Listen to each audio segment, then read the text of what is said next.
All right, what's up, everybody? My name is Nate. Welcome, everybody, to a brand new special episode of the Loud Casa Talks. So if you know me by now, my name is Nate. I'm the host of the Loud Casa Talks, along with my co-host, Omid. How you doing, buddy? Hey, what's going on now, Crown Casa Career? How y'all doing? I'm good, and we also do have some special guests here today. The host of the Casa Loud Chats, Miss Sunny Eclipse. How you doing, ma'am? Hey, everybody. Good to be back. What's up, guys? We're doing good. And we also do have a special guest here. We've met him on Twitter, and he's a big-time Loud House and Casagrandes fan. Please welcome JD. How are you doing, sir? Doing all right. What's up, peeps in the chat? All right. So we pretty much brought you guys here to talk about the brand new episode that came out, the Casagrandes Cursed. So let's get right to it. So I will give you the synopsis here. Pretty much Ernesto Estrella deems Great Lake City to be bad luck, and Abuela believes him. So first off, we were all kind of excited about how the episode was going to be, but we have not really gotten a secure date. I remember all of us were just pretty psyched about Cursed being excited about this episode, considering that it's a crossover episode, but it never had a full extent date to say. It never gave a date until November 25th. So that's why we were kind of excited. So I kind of want to talk to you each on how you guys were pretty much setting up for the Cursed premiere. And I'll start off with Omid. When you first heard about Cursed coming out, how did you get yourself excited for it? Oh, when I first heard about Cursed, I was pretty much indeed very excited for it. When I heard that the Casagrandes would be staying with the Louds, and when I saw previews and all that stuff, the more I saw the previews, the more hype that I got for it. So I was like, I was asking, I was anticipating for it. I was also asking, when's it going to be released? When's it going to be released? It's the anticipation of seeing the Loud House of Casagrandes in the same building that we want to see again. Because we saw a lot of Thanksgiving, but instead make it bigger, make it better, have more interactions between the Louds and Casagrandes. Right, but I just didn't expect it to be, because I thought Curse was just going to be an episode where it's just going to be like Ernesto Estrella just, going into Great Lake City and just saying oh, this is Cursed, and of course Rosa being all freaked out. But we didn't expect to see the Louds actually make an appearance, and I thought that was actually kind of freaky because everybody was all freaked out about that. Yeah. How about you, Sunny? How did you feel when you heard about Curse coming out? Oh my gosh, I remember the day that clip came out, the first preview clip, we all found out that Curse was going to be a crossover. I was shaking in my seat, so excited. The moment that we saw the scene where Lincoln runs to the door and he answers the door and Ronnie shows up, and I was just oh my god, this is actually happening. And then the whole clip, and I'm freaking out, oh my gosh, we're having our crossover, and it was probably my most anticipated episode of anything for a while. So I was so excited. Right. I'm pretty sure all of us were all excited about that. Just that whole entire moment with the Louds actually interacting with the Casagrandes and all. But how about you, JD? How about you? How's your reaction to hearing about the episode that's coming out, Cursed? Well, truthfully, when I first heard of it, I'm yeah, this sounds like something they would have revealed at Comic-Con. Now that I think about it. But then when the clip came out, that was my birthday when it came out. So I would say birthday luck. Birthday luck, really? Really. But yeah, when the clip came out, that was wait, 1 minute. We really getting the crossover again? Oh yeah. That was wild to see the clip. I think it was wild just to see all of us just freak out. I just remember seeing on Twitter everybody putting up clips about how we thought Curse was just going to be another Casagrandes special, but it turned out to be a Casagrandes Loud House special, and that everybody, I believe, was just all retweeting clips and things from that last 2-minute clip from this 2 minutes. And I was okay, I'm getting excited. I'm getting all my headcanons thinking about what's going on here. Yeah, I remember just when the synopsis first came out, we're all oh no, it's just the Casagrande version of No Such Luck. But then when the clip came out, we're all oh, okay, it's going to be better than we thought it was going to be. I know, right? Yeah. It's 1 minute we're all meh. Then the next thing we know, we're all then the next thing, we're all just screaming to the top of our lungs, breaking as many sound barriers as possible. We're all just too hyped after that. Yeah. We're all just Super Saiyans, but hype. Right. I mean, it definitely was a hype moment. So literally, we just had to wait for that date to come out, and on November 25th, that was when Curse came out, and of course, we all watched the special. I'm pretty sure everybody here watched it. So let's go ahead and break down all the things that happened in that episode. So, let's see. First off, Rosa, we just get to see Rosa being a huge fan of Ernesto. We didn't get to see how crazed of a fan he was since the horror scope, because you get to see Rosa just become a fan, but you never saw Rosa as a huge fan of Ernesto Estrella. But she turned out to be a really crazy fan. Were you surprised about her craziness of Ernesto? I will start off with Omid again. Ever since I saw Horoscope, it actually didn't surprise me that much at all. But I didn't think that she would take it so far, like over the top, like fangirl territory. It's like, wow, Rosa is the biggest Ernesto fan in the world. Oh my god! I didn't expect that either. I'm like, wow, Rosa, you're a huge fan of Ernesto. Like, I can imagine Rosa be like, "Hi Ernesto, hi Ernesto, hi Ernesto." Okay, so just like that SpongeBob reference there. Hi, Ernesto. I'm your biggest fan. Do you what? Did that hurt? Do you want it to hurt, Ernesto? I love the little response there. Well, I mean, I didn't expect Rosa to become a huge fan of her. I mean, like her in cosplay and even collecting a lot of stuff. I mean, it kind of reminds of us, right? We collect a lot of Loud House stuff, right?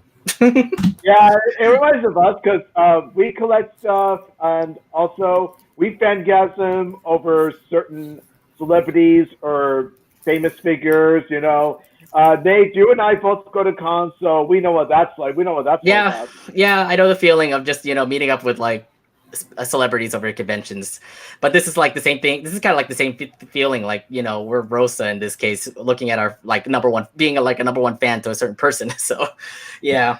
How about you guys, JD and Sunny, have you ever got experiences like that where you became a huge fan and want to see a celebrity like that?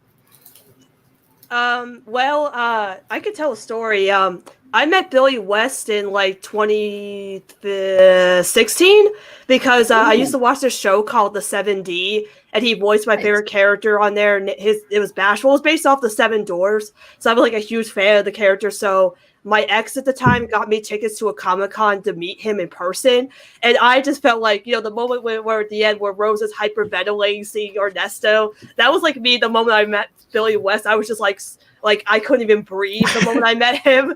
So like yeah, it also feels like that too. Like like some of the Loud House crew and the Casagrande crew like your tweets or your stuff on Instagram, you just feel like that moment of like, oh my god, they know who I am. Right. It's just like, oh, it's just so overwhelming. Right. Actually, just the fact that like hitting a celebrity and knowing that they like your tweets is something that's like special, Yeah, like Christina Bruschelli really likes our tweets as well. Like Christina Bruschelli is very yeah. She's very active on Twitter.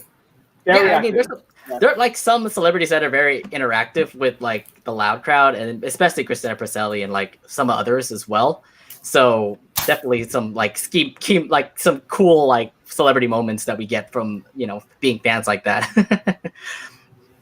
How about you, JD? Have you had any experiences like that?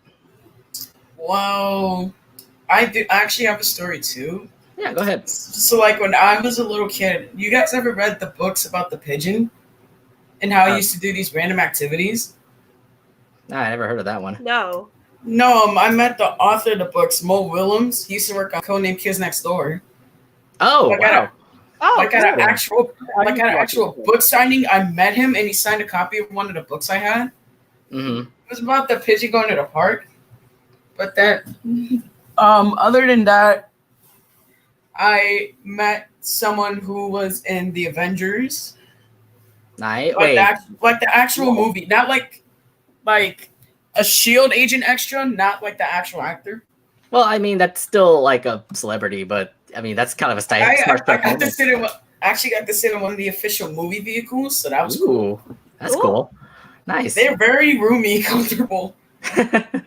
Like, Yeah.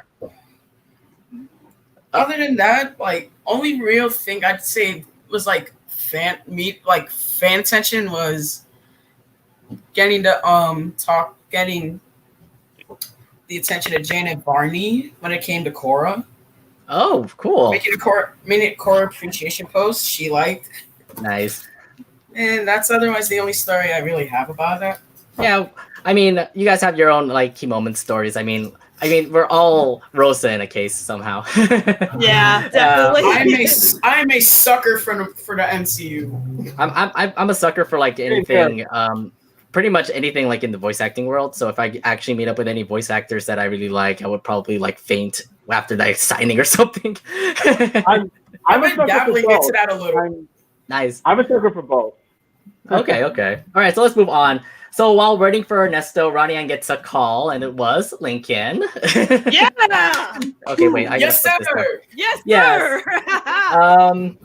So this is our first Ronniecoln moment here. Turns out they've still been communicating since Horoscope. And they turn out to be competing in bubblegum, which is, I never expected to see those two actually compete in bubblegum contest there. So I want to give this off to Sunny. How did you like this little interaction here? Oh my gosh. Oh, where do I even begin?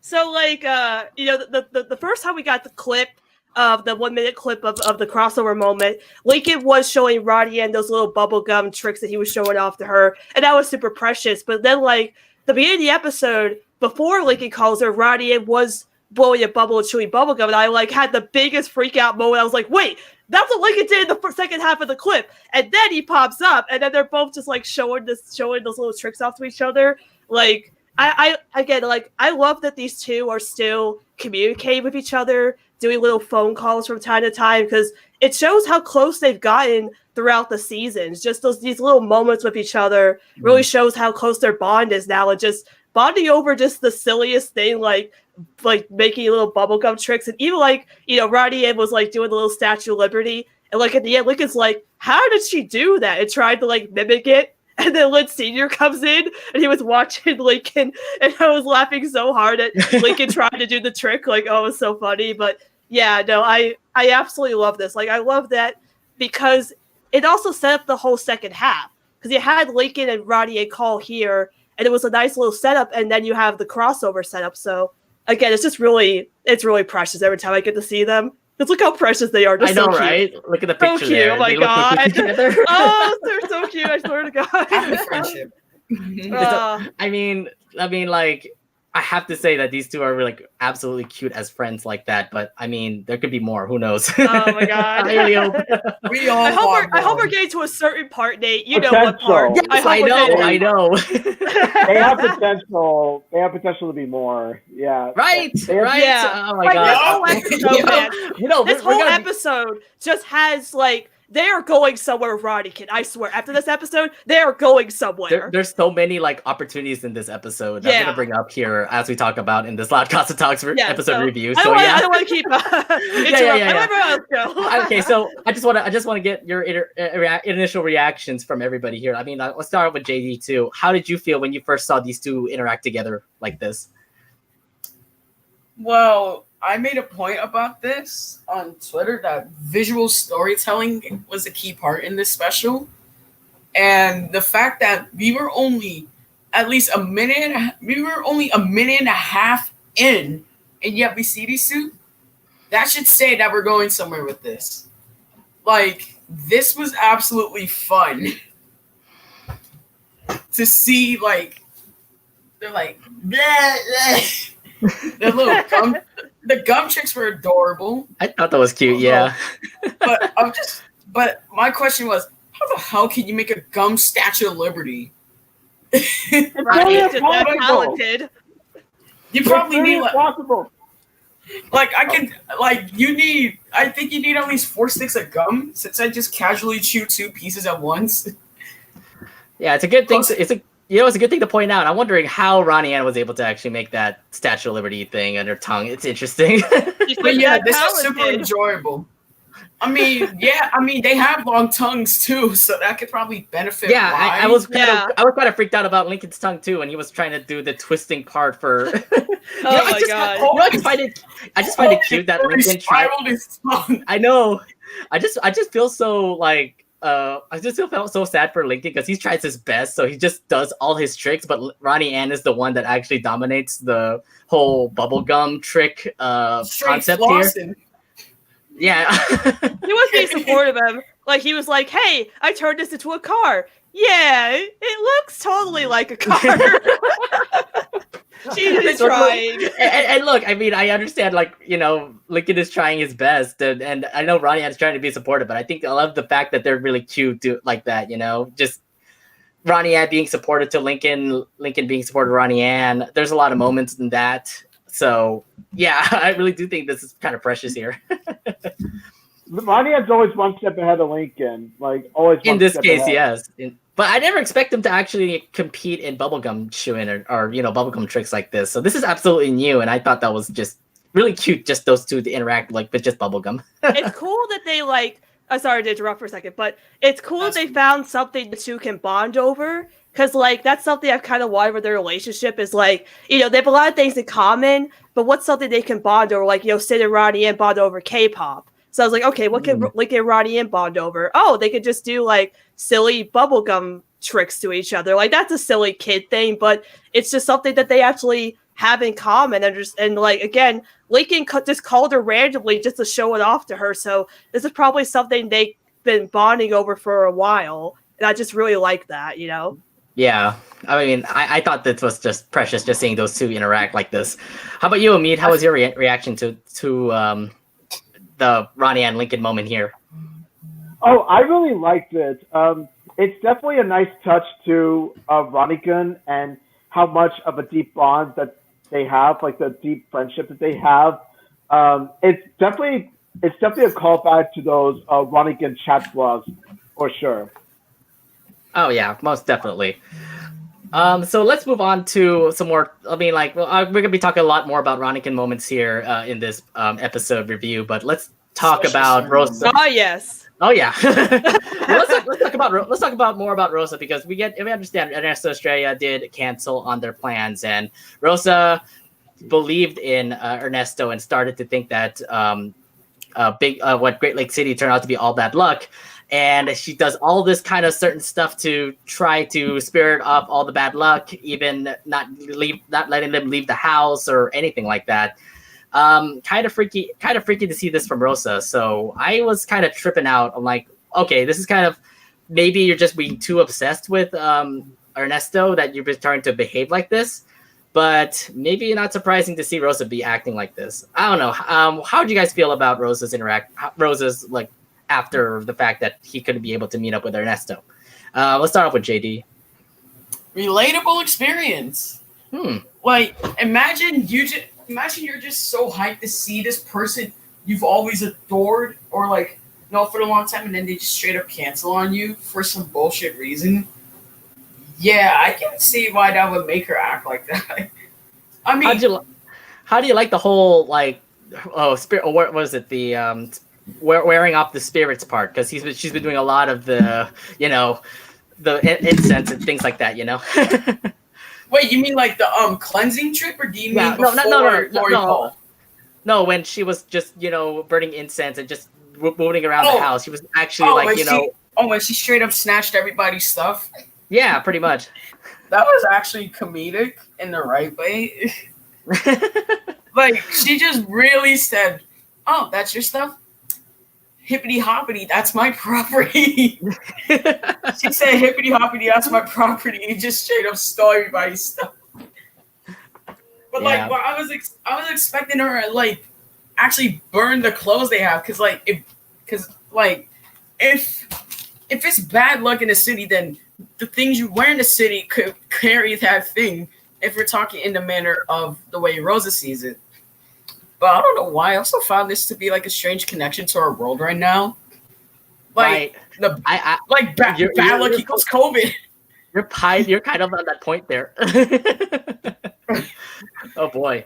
How about you, Omid? How did you feel about Rosa's little overreaction towards Ernesto's, not being there? Honestly, like if I was a fan of Ernesto myself, you know what I would do? I would be livid. I'd be pissed. So I can definitely understand the overreaction because anyone who was a fan of Ernesto was waiting for 3 to 4 hours, only for said guest to not show up. Yeah, honestly, that would make any fan go crazy. Right. How about you, Sunny? Did you feel the same way? Well, I was gonna answer like how you were talking about how like Rosa's was like overreacting with the whole, because Ernesto basically said like, the city's bad luck, so he can't show up, kind of thing. And again, it's not too far off from Rosa's character because she believes in the supernatural, of course. So, and, like in Routes of Chaos, she's like, I'm taking away all these evil spirits in the house. So it's not unlikely for Rosa to overreact over, Ernesto, her favorite, astrologer, predicting that the entire city is cursed and overreacting to the point where, she's locking everybody in the house. Like, again, a representation of our society right now is like, no, we can't go outside. It's all bad luck now. Yep. Ernesto cursed the entire world according to our world right now. All over some big ass pimple on your forehead. Yeah. Thanks to a pimple, our whole world is cursed. Thanks, Ernesto. I understand. Like, actually, you know what's kind of funny? You know what's kind of a coincidence is that when Ronnie mentioned to Rosa that she's going to the movies with Casey and Samir, where's Nikki? I don't know. Where's Sid? You're gonna point that out. Where's Sid? Hang on. Now, Rosa mentioned after Ernesto says, the movies, that's 2 tickets to death. And I'm just like, that is our society. It's like, it's a coincidence. That's literally our society right now. Because when you really do think about it, Ernesto is actually right. Like, he is, Congratulations. Ernesto is right. Listen to Ernesto. I mean, Ernesto can be right about many things. We just don't know. About a certain shit, maybe. And from one episode, I don't know. Maybe a future story we don't know about yet. Yeah. Yeah, we don't know. Because, like, again, Ernesto showed up twice in 2 episodes that both had a certain ship in it. I'm just saying, Ernesto can be right about one thing compared to the others. That things take longer to completely finish. Yeah. He's right about that, though. He just needs another pimple. So am I like gonna? Sunny, that's what me and Naya were talking about with you. Yeah. So am I going to expect more Ernesto Estrella eventually, more in the Casagrandes? I hope so, especially if we get another episode with a certain ship. If Ernesto shows up again in that episode, the link that ties all together. I'm just saying, conspiracy theory. I'm making my conspiracy theories on that with Ernesto. He's tied together somehow. We all have these theories, and I just hope that we're gonna manifest. We're letting our candles light up. Well, he's hopefully, the link that holds it together. He's in the middle of the whole conspiracy. I believe so, because he's the one who actually, put the link of love for Ronnie Ann, thinking that Ronnie Ann actually found love with Lincoln. So, I mean, yeah, I really hope so. Yeah, me too. Okay. It's like every relationship has this seed planet in the show. We're just waiting for this one to fully grow. Yeah. And I mean, like, it's starting to bloom somehow. I mean, if you can totally see how it's going with horoscope and maybe something better when we talk about the Christmas episode. First petal is, well, I'd say the first petal is their trust. There are 3 petals along the way. Let's agree on that. Before they truly blossom into a real flower. 4 or 5 seasons of petals. I've been waiting. 4 or 5 seasons. Actually, my money's on season 6 being the last one, though. Would it be a petal and a half because of spinoff, technically? So it'd be like 5 seasons and 1 spinoff, and then 6. Maybe. What's to say they'll even get that many? Yeah. For all we know, it could be 4. Let's enjoy what we have right now. As long as we have, exactly. I know that the Casagrandes have a 3rd season and the Loud House has a 6th season. So at the moment, let's just enjoy what we have right now. Let's not think about maybe possibly another new season of Loud House of Casagrandes, but I hope there is, but we'll see. There probably will be. There probably won't be. I mean, come on. Like, it's not like Loud House of Casagrandes is going to join some other shows we know that is currently in danger of being canceled. Oh my or God. not having another season. Oh my It's God. not canceled. It's already not- ended. It already I hate that ended. people are saying that. By the way, by the way, It's not canceled. it's not canceled. It ended. We It all ended. knew it was ending third season. FYI, it's like no, they never like- said it specifically. They It always didn't say ends with whether- Disney shows. Disney shows always Disney end shows after always three end. seasons. Disney shows always Yeah. end. It's the Star only versus ended with. Oh, because Yeah. Star Versus Versus ended is an with four. What do you exception. mean? Star only- Versus had its whole like huge fandom compared to DuckTales. Yeah. I'm The only- sorry. I think the only exception would Star the only versus exception fucking would be all up. yeah. I think Because the only Star excep- Versus is a whole different situation. Okay, Actually, okay, I okay. want to put a point out for season Star. 2. Oh God. I would love to point out for Star. Star wasn't that great. Disney 3-4 season claim is absolute bullshit. Kim Possible, Phineas and Ferb, and Star Versus were like to have a word with you. Because they were more popular in different ways. What's the same? DuckTales wasn't popular. Also, Well, yeah, it was we know on the Disney list. XD. That's a whole different situation. Yeah, so it pretty much hopped into a different network where it had lower views. So We are it's getting not- way off topic here, guys. Yeah, exactly. Although I Let do Disney wanna point- XD die. That's all Although I I'm do want to saying. point out Star Versus wasn't a great show. I was kind of happy that it kind of ended in was it 4 seasons, I believe. So Yeah. The first two, only the first 2 seasons of Star Versus were good. 3 and 4 were Yeah, crap. I say 3 and that. 4 were crap. Yeah. Season 3 and 4 were just season 3 and 4 were just convoluted clusterfuck. No, it's just Let's more. agree. It's just more a focus of the love triangle, and I hated that. So yeah. Well, they ruined the slow burn treatment. Yeah, I hated They it. ruined that all the way. One thing I do not want Loud House or Casagrandes to do, Sunny, I agree with you there when you said don't have a love triangle. I completely agree with you. Love triangles ruin everything. Oh yeah, story-wise. no. If they didn't love Triangle, I would just like quit the show. Tell No. that. Tell No that. No, way. do not. Yeah. Please Do do, that- not set up this Yeah. bullshit love triangle between Lincoln, Ronnie, and Stella. Please no. Yeah, no. Look, Stay delayed. and Because the fandom loves to do that shit. to say at least, yeah, that's And what it- the fandom. not to That's mention, what the fandom does. it kind of ruined. It Yeah. kind of ruined the first season of Legend of Korra also. It kind of ruined the first Ooh. season of Legend Yeah. of Okay, Korra. well, Oh, okay. with We'll Cora, talk. Mako, and Okay, all Asami. right. We'll talk more about this later, but yeah, I will agree that we want a love triangle. I do want a really good route with Ronnie and Lincoln. Hopefully, that's the end game. Yeah. Let's not have another person come in. And I mean, like, I'm a fan who loves Stelican, but like, that's a crack ship. I understand how it'll not happen, but I just love the fact that it could happen. I mean, I love the fact that that's just a ship that I like. So, all right, let's A move guy on. could dream. A guy A guy could could dream. dream. Oh, I well, agree, let's yeah. Yeah. Let's move on. I'm gonna stop talking about ships because it's gonna be a rabbit hole we're gonna go deep under. Yeah, I'd say that's a 60 feet rabbit hole. Yeah. Especially in this fandom. Oh, yup.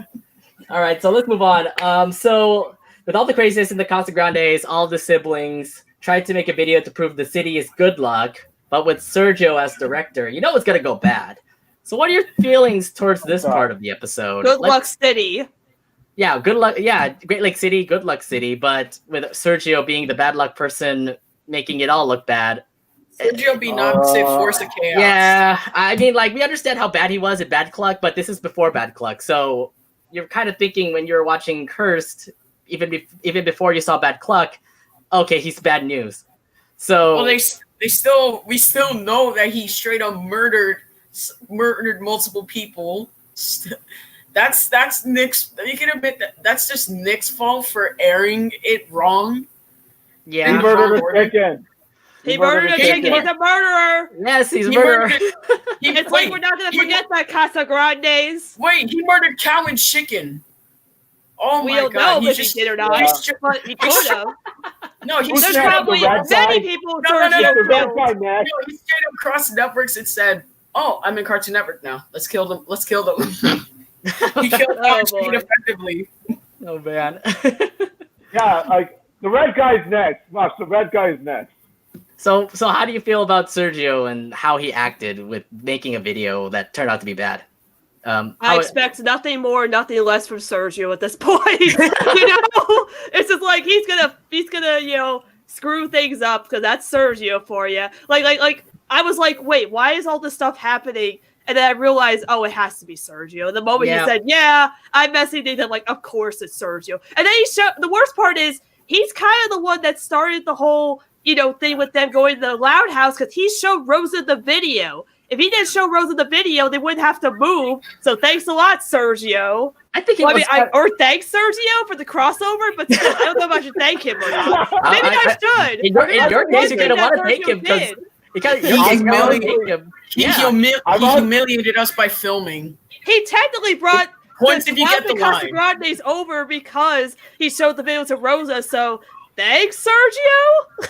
In this case, yeah, yes. No, it's a double-edged sword. It's actually a double-edged sword. Like you said, Sunny, if it wasn't for Sergio, like you said, we wouldn't have gotten another Loud House Casagrandes crossover. So from a writing standpoint, Sergio is technically the hero. However, I sort of feel that from an in-universe standpoint, Sergio is kind of derailing more and more, up to the point where he's sort of becoming like the flip of the Casagrandes. And that he's a character whose only purpose is just to cause trouble, is to cause conflict with the plot, and nothing more.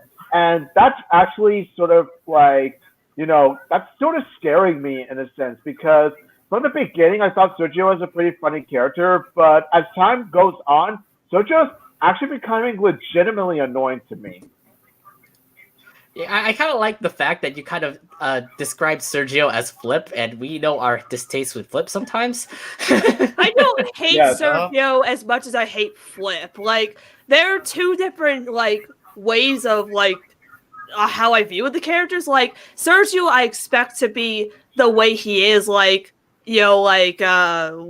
cocky and full of himself. Whereas Flip is just really annoying. Like, he just shows up when he doesn't need to. And Sergio, when he shows up, doesn't feel like he's not necessary. I don't know. It's just like, I still can't call Sergio the Flip of the Casagrandes just yet. It's because it's like, I don't hate Sergio as much as I hate Flip still. Me neither. At least Sergio's a parrot. What's Flip's excuse? At least Sergio's he's not human either. Wait, he's not human either. Never mind. Wait. Once a prick, always a prick. That's the rule with Flip and Sergio. They're just both general pricks in what they do. One is a mass murdering anthropomorphic parrot. The other is a fake ass RoboCop who is very disturbing. I mean, if Blinded by Science was like a lot to take in for Flip, I mean, how can you not like Flip ever? How can you like Flip from what you've seen in Blinded by Science? Oh my gosh. Well, we're going to be having an episode. I wish this episode did not exist at all. Oh my god. Why that episode? Look. From the way Omid reviewed last week, Blinded by Science, I swear to God, Omid really went on a big rant about it. I was just like, wow, you really Flip like that now. I've just accepted at this point that Flip is going to show up and have 20 episodes, and I just don't care at this point. And you know what? Like, I'm trying to find my way to deal with the fact that they like Flip and they try to put him in every episode. And you know what? I'm trying to cope with it as much as I can. It's just that the way that they showed him in Blinded by Science was just not pleasing for me. I mean, I just learned to feel nothing every time he shows up. Even when he showed up in this episode, I was just like, okay, he showed up in Curse. I'm like, of course he shows up, but I don't care. I know you're gonna show up. I genuinely did not care that. I generally didn't care that it happened at Flint's, but it is a nice callback to Loudest Thanksgiving. So there's that. True. Yeah, that's fine. See? I'm just I just don't care. We were all thinking about this too. That it was going to be a better, loudest Thanksgiving because everybody gets involved and all. So. A fusion of Loudest Thanksgiving and Horoscope. That's what everybody was thinking of this as. Oh, I wish. I mean, if it was going to be something like Horoscope, we would see a lot of Ronniecoln moments happen. Oh my really god! Good, that really would be good the dream. If it was, yeah. I mean, what we got for the special was great. I'm just, what else could happen? Yeah. Yo, someone in the chat just straight up said reverse psychology on Flip. Yeah, and that's what I've been doing with Flip. Our buddy You mean Burster. this? You mean this? Flip is such a good character. I hope they do more with him. The boat shows. Burster That's gives you what- reverse psychology. No, I That's didn't what I agree. do No. with both things with the show. Like I always do. Although he did say this too, so I'm kind of wondering Yeah. if you're Ah! real or not. No, he's not serious. He's using my technique of reverse psychology.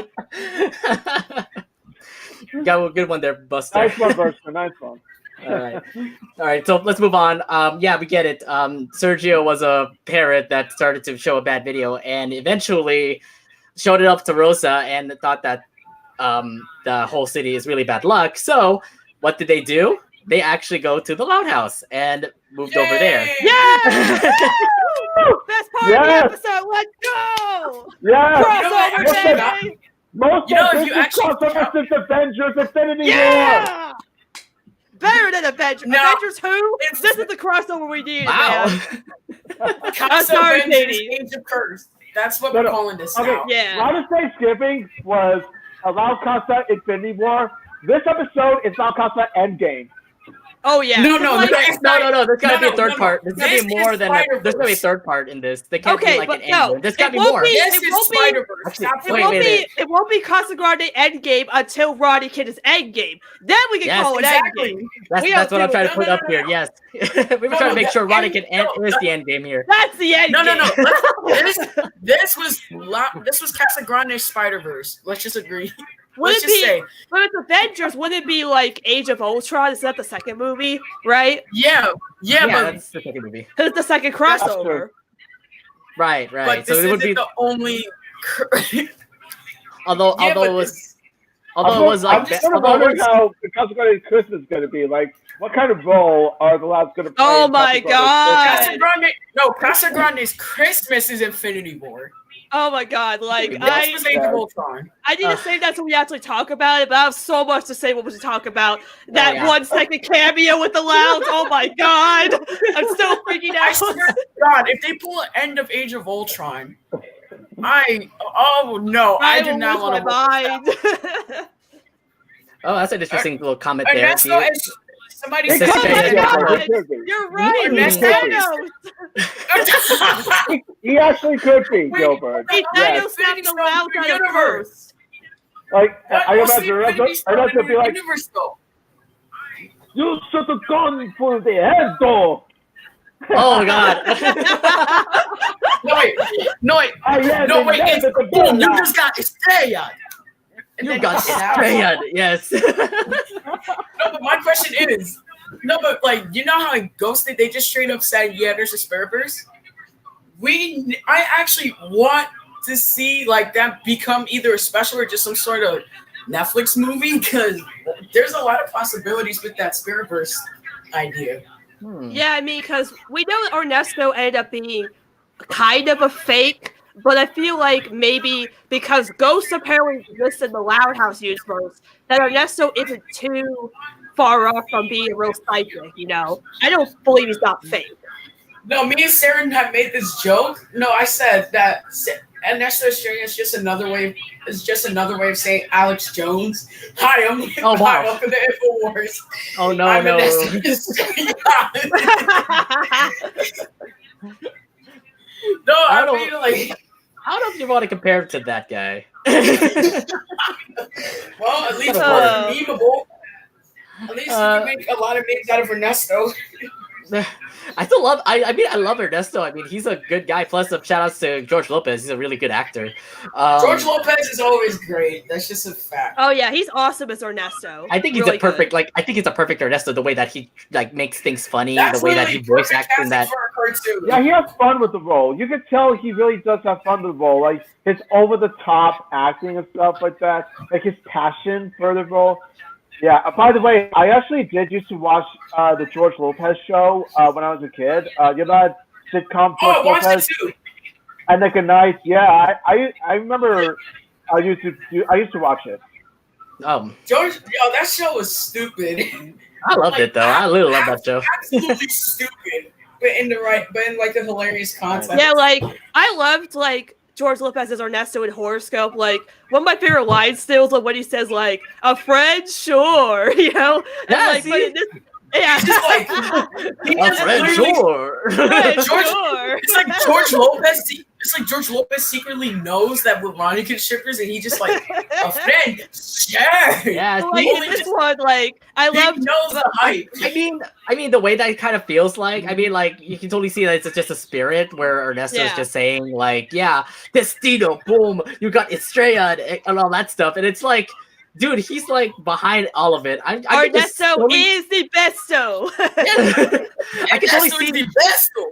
I can Wait, totally I see think I him behind it all. I can totally see him behind it all. Just like say, I can totally see these two together. I can make my magic work. Destino. Wait, I think I can do the Ernesto voice. Me? Boom! You just got Estrella. Oh yeah, there you Yo, go. that was amazing. Yeah, Love I'm it. starting to think that Ernesto. I'm starting to think Ernesto himself is a huge Ronniecoln shipper. Like Ernesto and Sunny, you guys have something in common.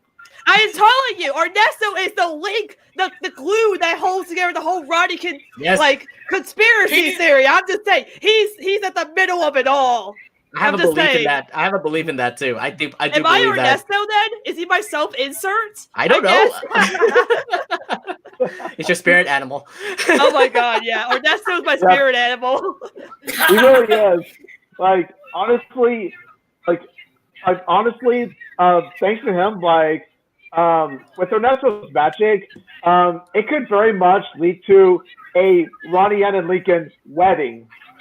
Oh my god. Oh no, bro! No, wait. And then Nate, didn't we Ernesto talk will about be this like, when they showed the and then clip Ernesto- for Flip Miss and then when they Ernesto's said like, the I card know was- too many nice.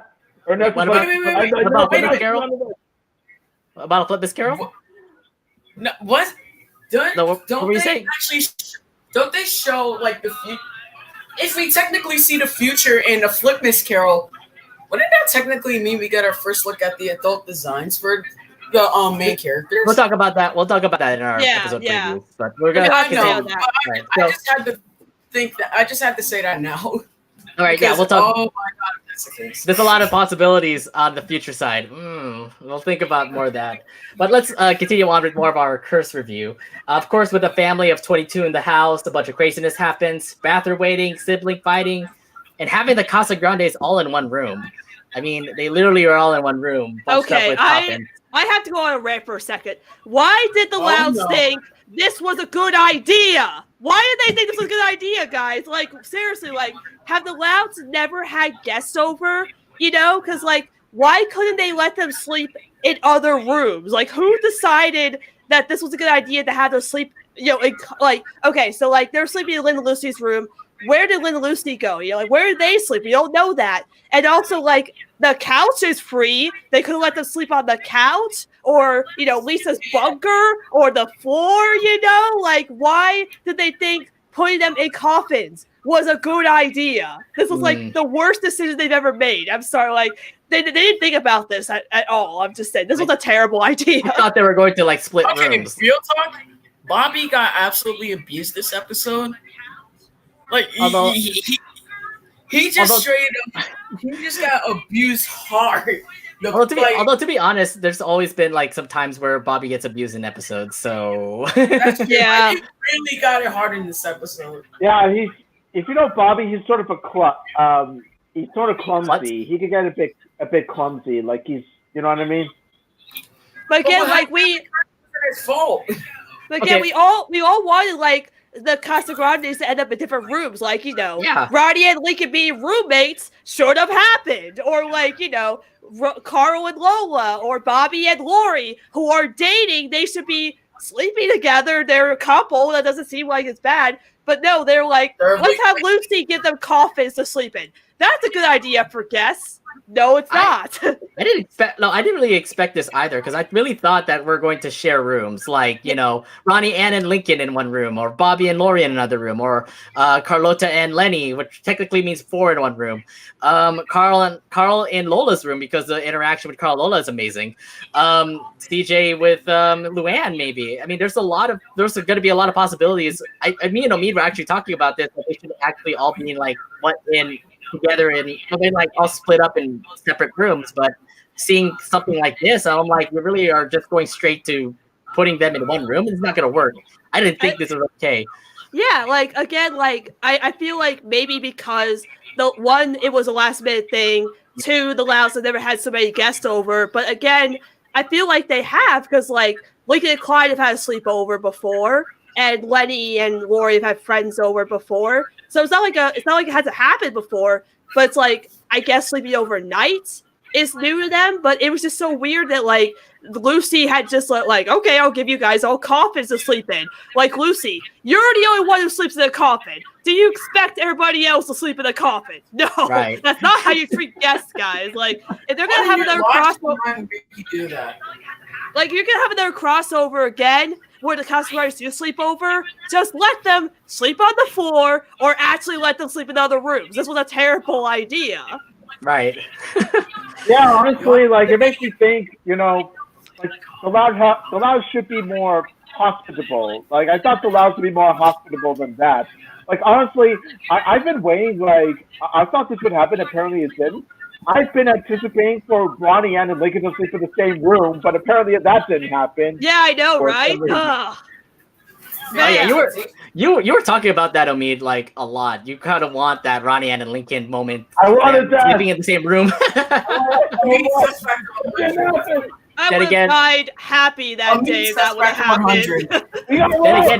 Then again, we would have had like a really amazing another Ronniecoln moment there, where those two were probably gonna be sharing things. I don't know. Oh my god. that would have been like out of the actual. Yeah. If this was an uncut episode, there would probably be a moment where Ronnie and Lincoln like hang out in the same room until somebody pulled her aside and say, "Hey, sleep in the same room with the family." I don't. It kind of sucks because I really did hope that they were going to be in separate rooms. Whatever. I mean, every episode has their own unique deleted scene from what we've seen, from what we know. Yeah. I mean, like the hazing cups, Luna and Lenny Macarena. No, the Ronnie trying to actually prank the hell out of Chandler. For all we know, for all we know, there's probably a unique deleted scene from this episode too. Could be. we'll have to wait and see. Yeah. Yeah. All right, so let's move on. Now that the things that there's a whole bunch of craziness, and of course they want to plan to make sure Rosa believes that there's bad luck everywhere besides the Great Lake City. So they did a lot of planning up. They did salty pancakes. They did a water slide, but they still didn't help convince Rosa, which made them go move to the woods. And I thought that was pretty crazy that they would go to something desperate like the woods. How did you guys feel about that? Not Rosa's best idea. Like I thought Rosa would be smarter than this, but like she like decided on the woods. Like Rosa, you're smarter than this. Why the woods? By the way, one moment here, they actually Ronnie and Lincoln did like team up to try to get Rosa. You know, they're touching hands. They're touching hands. If that compass wasn't, you know, their faces are touching each other. I know. She's touching his Do we face. even know if It's all canon. Bro, Look at that. They really said we attack his heart. Oh my god! Like they attacked Lincoln's heart. The biggest question of all. The Their biggest hands question. are touching each other. Their hands are touching each other. Look, right I now, know. their hands are touching I each know. There other. wasn't a compass there. If there wasn't a compass there, then they would have been touching each other's hands right there. I know, right? Oh, she's holding her Wait, hand. Wait, no, she's touching his hand though. Look, Yeah, she is. She's touching your finger behind the compass. Behind the compass. She's touching his hand. bro, why his hands are golf. His hands are literal golf clubs compared to hers. Her hands are so tiny compared I know, to it his. is, actually. God. Her hands are that too. erasers. There's animation error. We should point that out to the Louds and Casagrande crew. Wait, what? What error? I mean the hands, right? The hands. No. That's not an error. Ronnie has really tiny hands. That's just always been it. Yeah, Lincoln's hands are gigantic. That's interesting. As I didn't know about that. someone who's an artist and draws them like all the time, yeah, Lincoln's hands are gigantic, and Ronnie is like the tiniest hands ever. Like they're very small. How are their hands like different in size portions? I don't know why one's hands are bigger than the others. I don't know. Like Ronnie has like I've seen like the other characters, and Ronnie is like the only one that has like tiny hands compared to like everybody else. But like seeing the side by side with Lincoln, like his is like gigantic. If you were to grab her hand, her hand would be like in his palm. That's how tiny her hands are. Her hand would be crushed by Lincoln's hand. Yeah. In that case. Bro, he can literally overpower her. I just feel like in this moment it was just like Ronnie and Lincoln are teaming up together in this one, and it's like, okay, this is pretty cool. And then this moment was great, but I kind of felt bad for Ronnie Ann in this case because Lincoln was actually towards Ronnie Ann going to the woods, and it's like, what? Well, again, like because he said, I've never seen a plan backfire that hard before, which I don't really believe on Lincoln's part since he's the man with the plan. But if again they couldn't come up with plan. Yeah, I know, right? That's my boy. But like, we get the same turn. But like with Rose again, like, but it is a Casagrande episode, so like they are, we're working with the Casagrandes and Rosa, who's so like, strict and stuff. So he didn't know what other plans to come up with besides what they had. So like, he was trying to be supportive, like, oh, you gonna go to the woods? I'll give you my compass. Like he was gonna give away his compass to her, like. And we don't know if she took it. She could have, but like, he literally was just gonna give it away to her, even though without thinking, like, oh, how long is she gonna be gone? She's probably gonna be gone forever. I'll just give it to her as a reminder of me. That's how much he cares about her. I swear, if I see the compass in the Casagrandes, I'm like, oh my god! He accepted it. Like, imagine like you see Ronnie's room and like she's like digging through her stuff, right? And then like all of a sudden we see the compass in the background. I would lose my mind.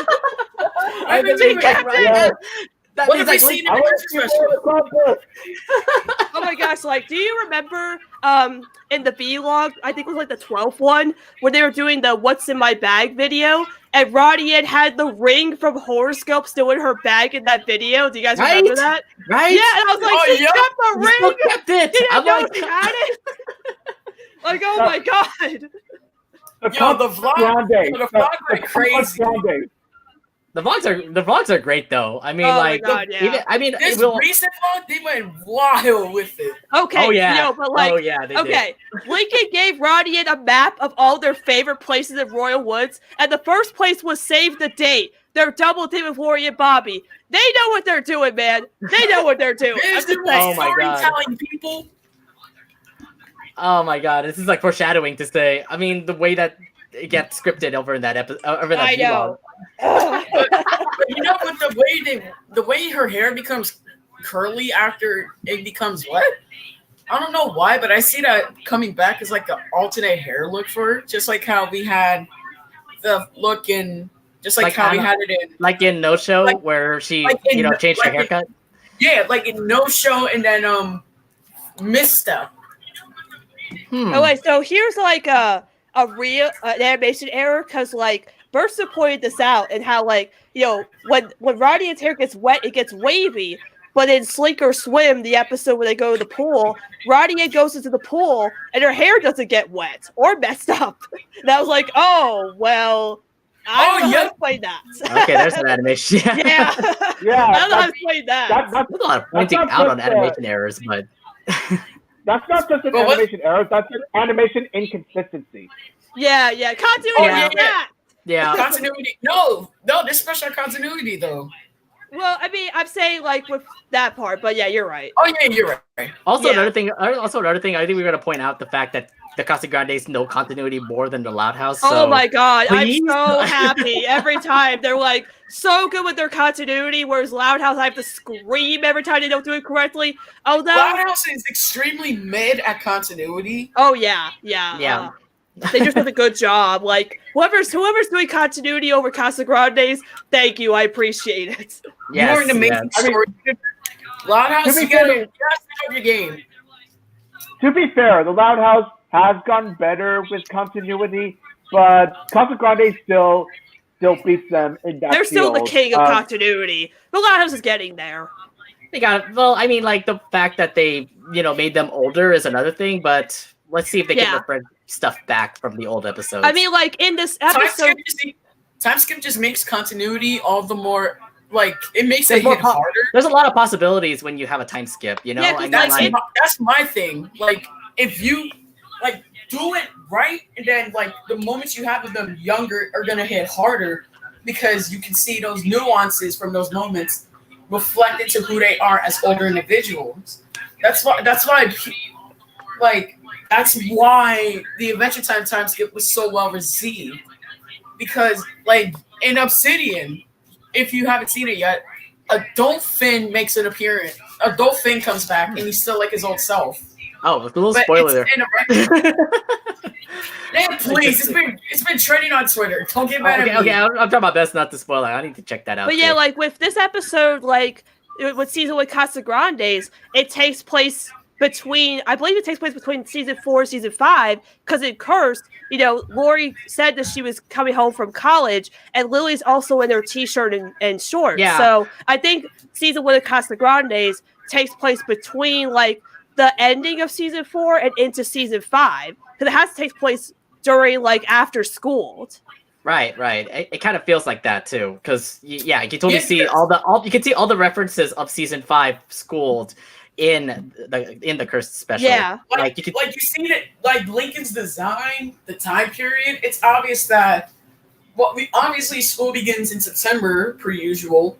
Yeah, and most likely Cursed is either mid-November or like late October to mid-November. Because like for all we know, it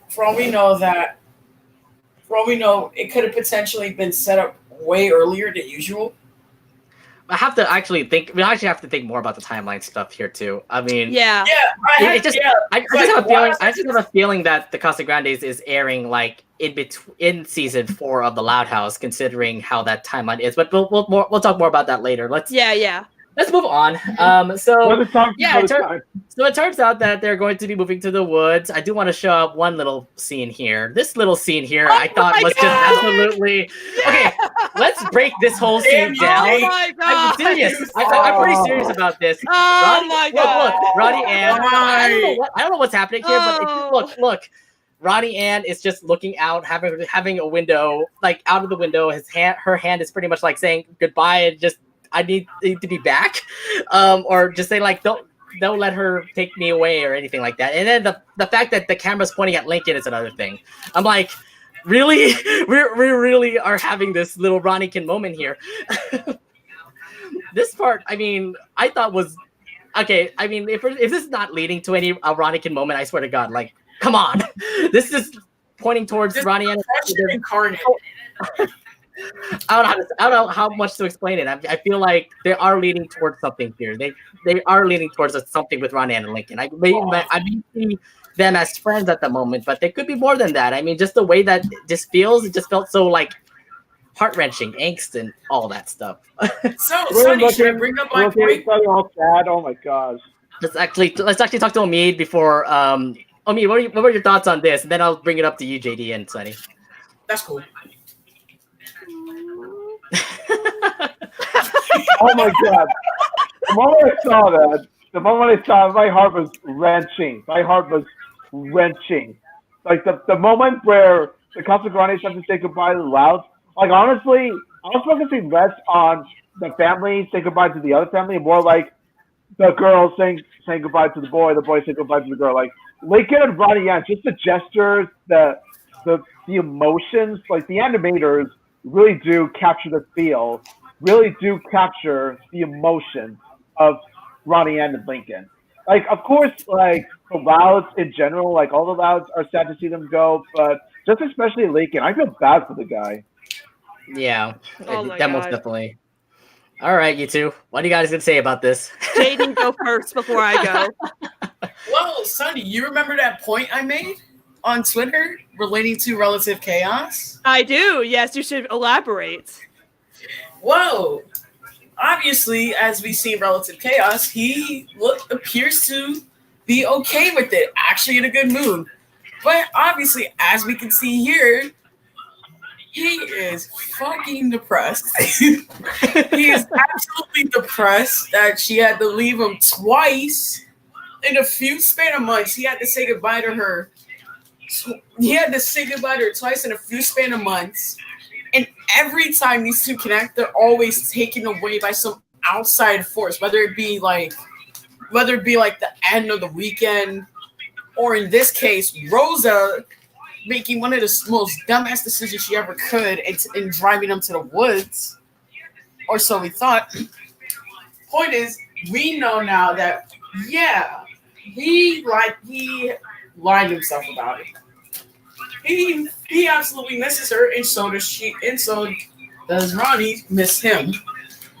Because obviously, she wouldn't have that pain expression for nothing. If this was just a casual goodbye, if this was casual, we would know that she'd be chill. But not only that, she would be okay with having to leave, he would be okay. But he got ripped away this time. Like a straight. This is the torn thread they have in their relationship: fear and distance. Like, the distance is what scares them, because what if that distance is the reason they don't talk to each other anymore? Like, he can't casually just walk down the block a day, he'll see her. He has to literally travel across the whole state just to see her again. And then the fear that they both will jeopardize the relationship. Him if he confesses, and her if he doesn't, and it ruins everything. So that's just a little deep meaning I found in this, that, yeah, she really does miss him, and he really does miss her, because he's upset about the fact that he can't just straight up say hi and they just hang out. He has to literally travel so far just to find her. And I feel like that's a metaphor for how they actually find out they love each other. Like, everything is like a maze of chaos.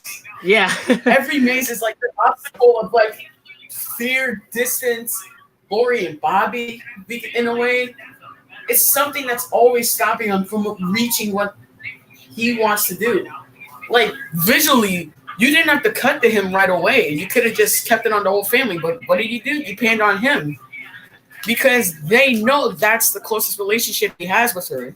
They're the closest relationship, second to Lori and Bobby. And obviously, and in stereotypical Lottie fashion, we would have just had Lori crying, but you just get silent emotions in a depressing track.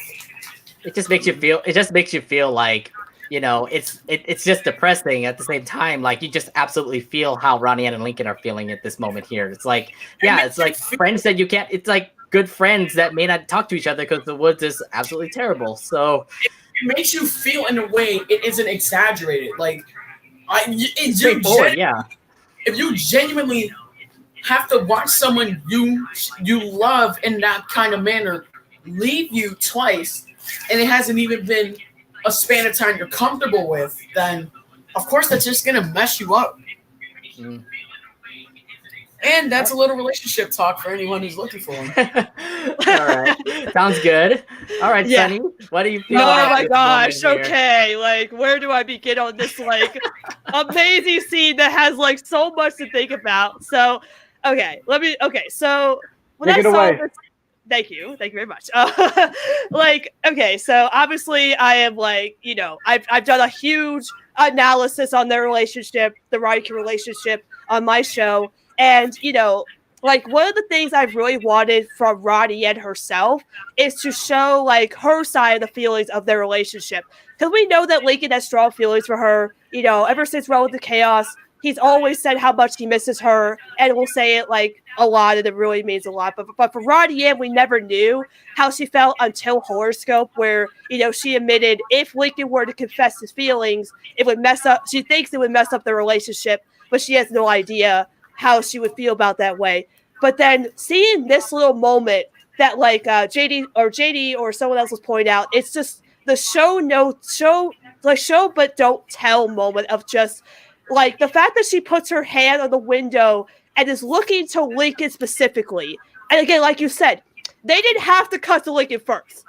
They could have cut to the whole family first, watching the Casagrandes leave.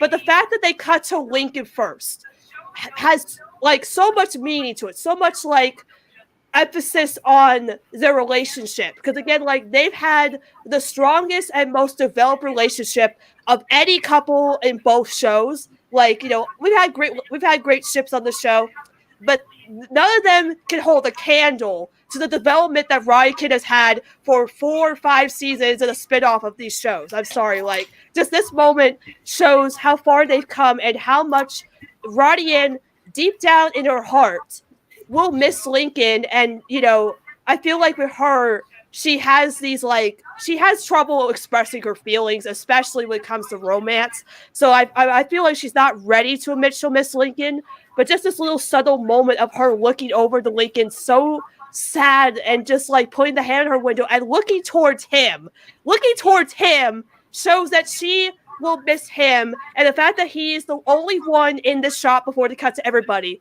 And what makes it even more sad, the first time I watched this moment, you can hear everybody saying goodbye, and that's really sad, of course. But Lincoln says, "Smell you later," which is the first time he's ever said that in their relationship. You know, like in Relative Chaos, Ronnie says, "Smell you later," and Lincoln said, "Nah, if I smell you first." But every other time, it's been Ronnie who says, "Smell you later." But the first time that Lincoln ever says, "Smell you later," in their relationship is a moment where he has to watch her leave. And that's what makes it even more sad, because it just shows that he'll miss her a lot. And again, like JD said, their relationship has this, like, you know, has fear and distance, especially because they feel like in their hearts, they don't want to lose each other, because they both have fears of losing their friends. Ronnie with her family issues, and Lincoln with his social status. But they both fear that they're going to lose each other because of how far they are. And again, like, they could have done this with Lori and Bobby. It would have been so easy for them to do like a Lori is upset that Bobby's leaving moment. But the fact that they kept the focus on Lincoln and Ronnie and throughout this whole special, I mean, we had the Lori and Bobby moment at the bathroom, that was cute and all, but the fact that they kept the focus on them and emphasizing this moment of just how much they're going to miss each other just is, like, to me, the next step to getting further into the relationship than ever before. And with Horoscope and this episode, the Casagrandes have really, like, done a great job with focusing on their relationship and developing it more than what the Loud House has done. Like, you know, I've been a big fan of them since the beginning, but we haven't had a lot for their relationship in the main show, and it took them a long time to recognize that these two have a close relationship. And the Casagrandes has expanded on that more with Horoscope and then this episode. And it's like, you know, Horoscope was the ship teasing episode, and I was like, okay, well, I don't know if they know where they're going with this yet. Like, maybe they're leaning towards focusing on the relationship, but I don't know yet. But Curse, to me, after this moment, I was like, okay, we are getting somewhere. We are finally getting somewhere with these two, and hopefully it's not the last time, and we're going to get more with these two. I know there's going to be more crossover, so luckily we'll get more with these two. But just as a fan of them for like 4 or 5 years of this fandom, this felt like the most satisfying moment for me as a Ronniecoln fan. Just like, okay, now I know that these two deeply care about each other, and we're ready to take this to the next step. So oh my God, I love this. Oh my God, I don't know what else to say about it. Oh my God. I just really love this. I just really love this kind of like validation. Stands in one sitting. Oh my God, yeah. Yeah.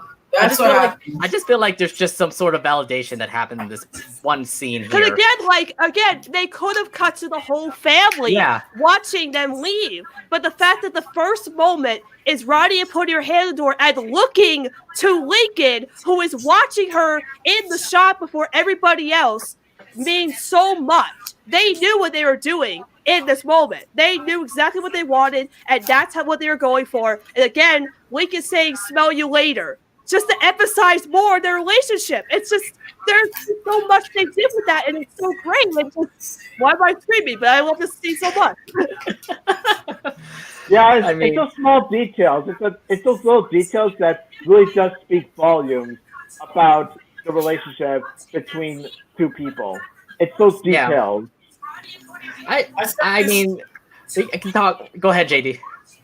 No, I said this too. That Cursed is the Iron Man 2 of this thing I call the Ronniecoln saga. It's like the Iron Man 2 of it because there are so many hidden bits in here that you can see being called back to more and more. Yeah. Like, but then again, but then again, I keep seeing more like callbacks of things that pop up in the Casagrandes more than the Loud House, and I believe there's, like I said, the Casagrandes have continued on with their continuation more than the Loud House does. So I just wanted to point that out. Anyways, what were you saying, JD? No, I guess we're done.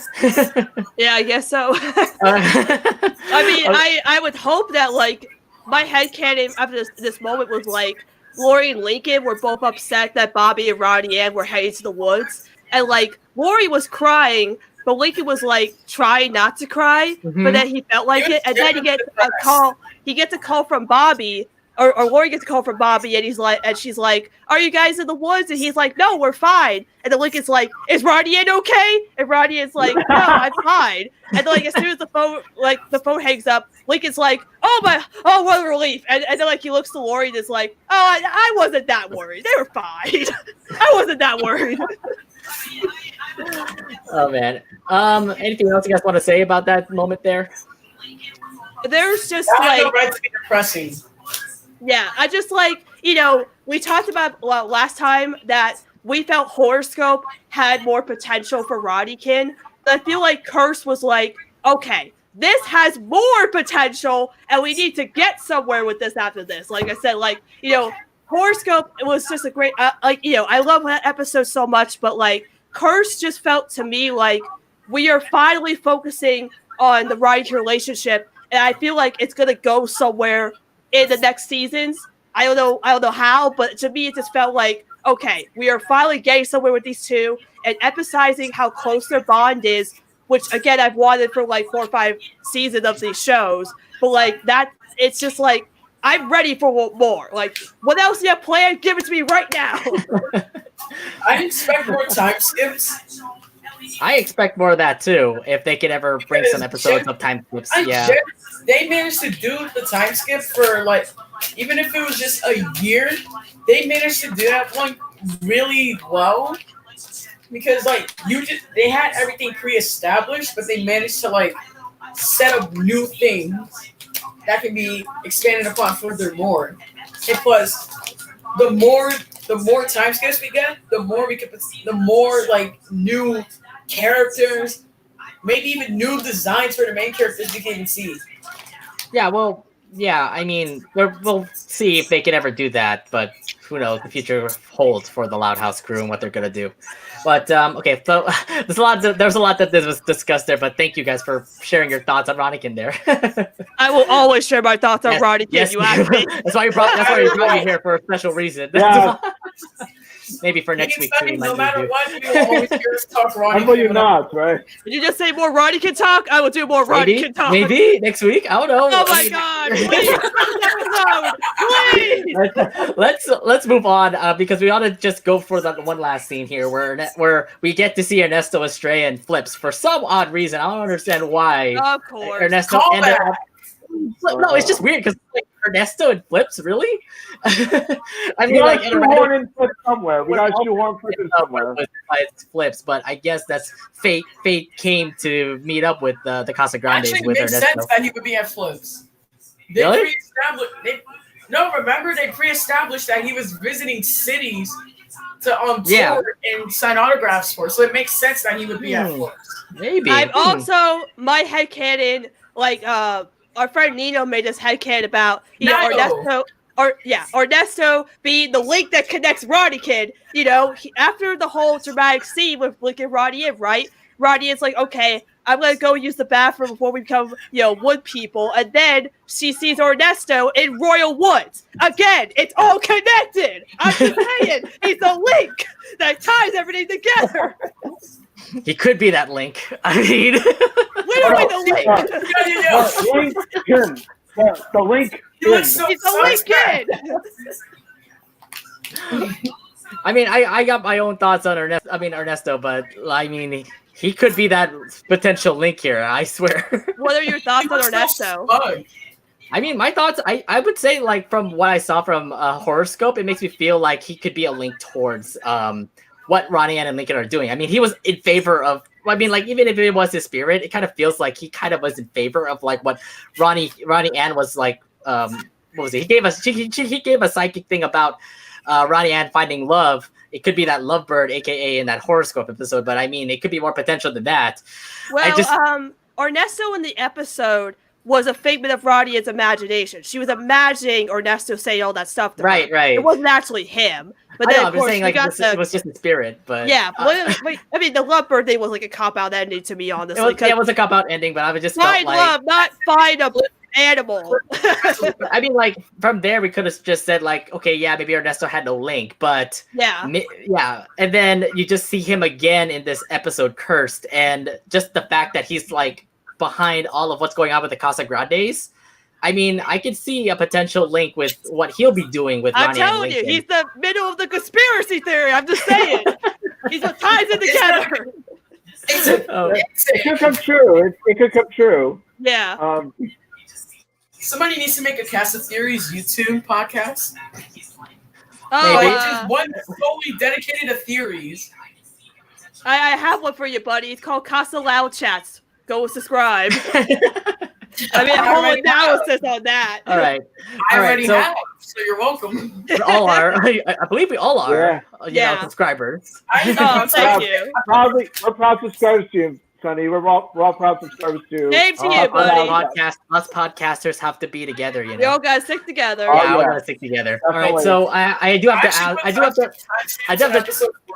to talk to you guys about one last sequence here, and it was the final sequence where they were cleansed. I found that this part here was absolutely trippy.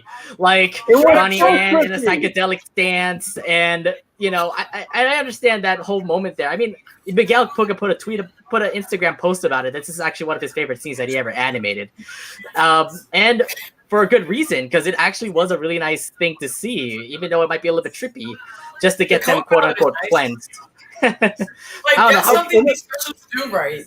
The color palette, right? Especially things like this. Like you got Trick. They did beautiful. This is another case of it, because the purple white lighting contrast might be a little glare-like, but it looks great, especially with the hue. The Casagrandes, the Casagrandes really do jump out of their comfort zone when it comes to play with color and light and shading compared to the Loud House. Like, they've done like these really cool visuals with like the color palette and really like doing different things with the animation, which has like really made it stand out compared to its predecessor. And this scene really emphasized that with just the colors, the blues and the purples, the white outline, just the dancing, Ronnie's little noodle dance, they're dancing and everything. Like this, everything about this scene was just so beautiful. And the music too. The music was fantastic. Like, I love it. I listen to it so much. It's just so gorgeous. Like, everything about this was beautiful. Get cleansed. Yes. I literally got cleansed watching this scene. It was beautiful. Absolutely beautiful. Although it might be with Flip's little products there, but either way, I mean, I just thought this scene was just absolutely animated. You're right, Sunny, that the whole Casagrandes itself actually does great in their animation. I mean, I want to put a comparison to the Horoscope, for example. I mean, the whole fact about, I mean, everyone gotta agree with this one where Lincoln was about to quote unquote propose to Ronnie. Oh my I god! thought that was like, okay, that was animation to its finest. I'm like, okay, I'm on the grip of my seat looking at this, and I'm like, okay, he's on his knee, and then Ronnie Ann is gasping, and then there's a focus, like the camera's focused on her face, and I'm like, fear in her eyes. You can just absolutely see how great the animation is, and then this one definitely, when you see how colored, sorry, my words are being jumbled here. How colorful it looks, how amazing the sequences is. It kind of feels like a Miami Nights Vice sort of thing coming up here. Yeah, they did. I love the Miami color palette, especially when it's like the South Beach palette. Yeah, they did. Oh, go ahead. Sorry. Miami Heat jerseys. If you guys watch NBA, if you do, the new Miami Heat jerseys, they have the exact same color palette, and it looks freaking amazing. Right. Oh, right. Yeah, okay. like in Karma Chameleon, the one with all the lizards they were taking care of, there was that one sequence they did where all the Casagrandes were running around trying to stay away from the guy. Oh, I forget his name. I'm blanking on his name, but like the one guy, Mr. Scully. Yeah, thank you. Yeah, they were like right after, and like they had like these like really cool like reds and yellows in the color palette. Like, oh, they've done such a good job with the color palette of the Casagrandes. Love it.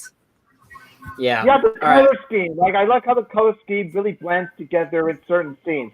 Actually, this whole scene, like the cleanse scene, you know how I would best describe it?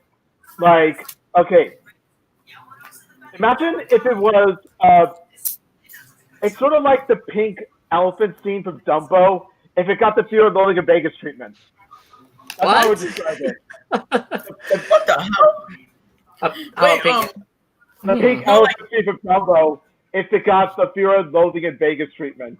Fear of Loathing no, in wait, Vegas. imagine if in like the Lighthouse movie, I know that ain't coming anytime soon, but hey, it doesn't hurt to bring it up. Oh, don't bring imagine it up. Imagine if we get a scene with it, like if we get a scene with this color palette only, watch it be the most beautiful scene in the whole movie. Ooh.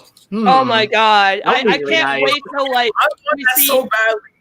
If we see anything from the movie, like I hope they upgrade the animation in the movie because I hope it's like very more fluid than the actual show. I feel like they got the budget for that. They can also like up the ante from the 2D animation to something like, you know, more 2D. I don't know how to say it. Yeah. I don't really realm in the animation world, but I would imagine with the budget that they have for the Loud House movie, I would imagine a lot of big animation changes happening. Yeah, they can do that. Yeah. Okay.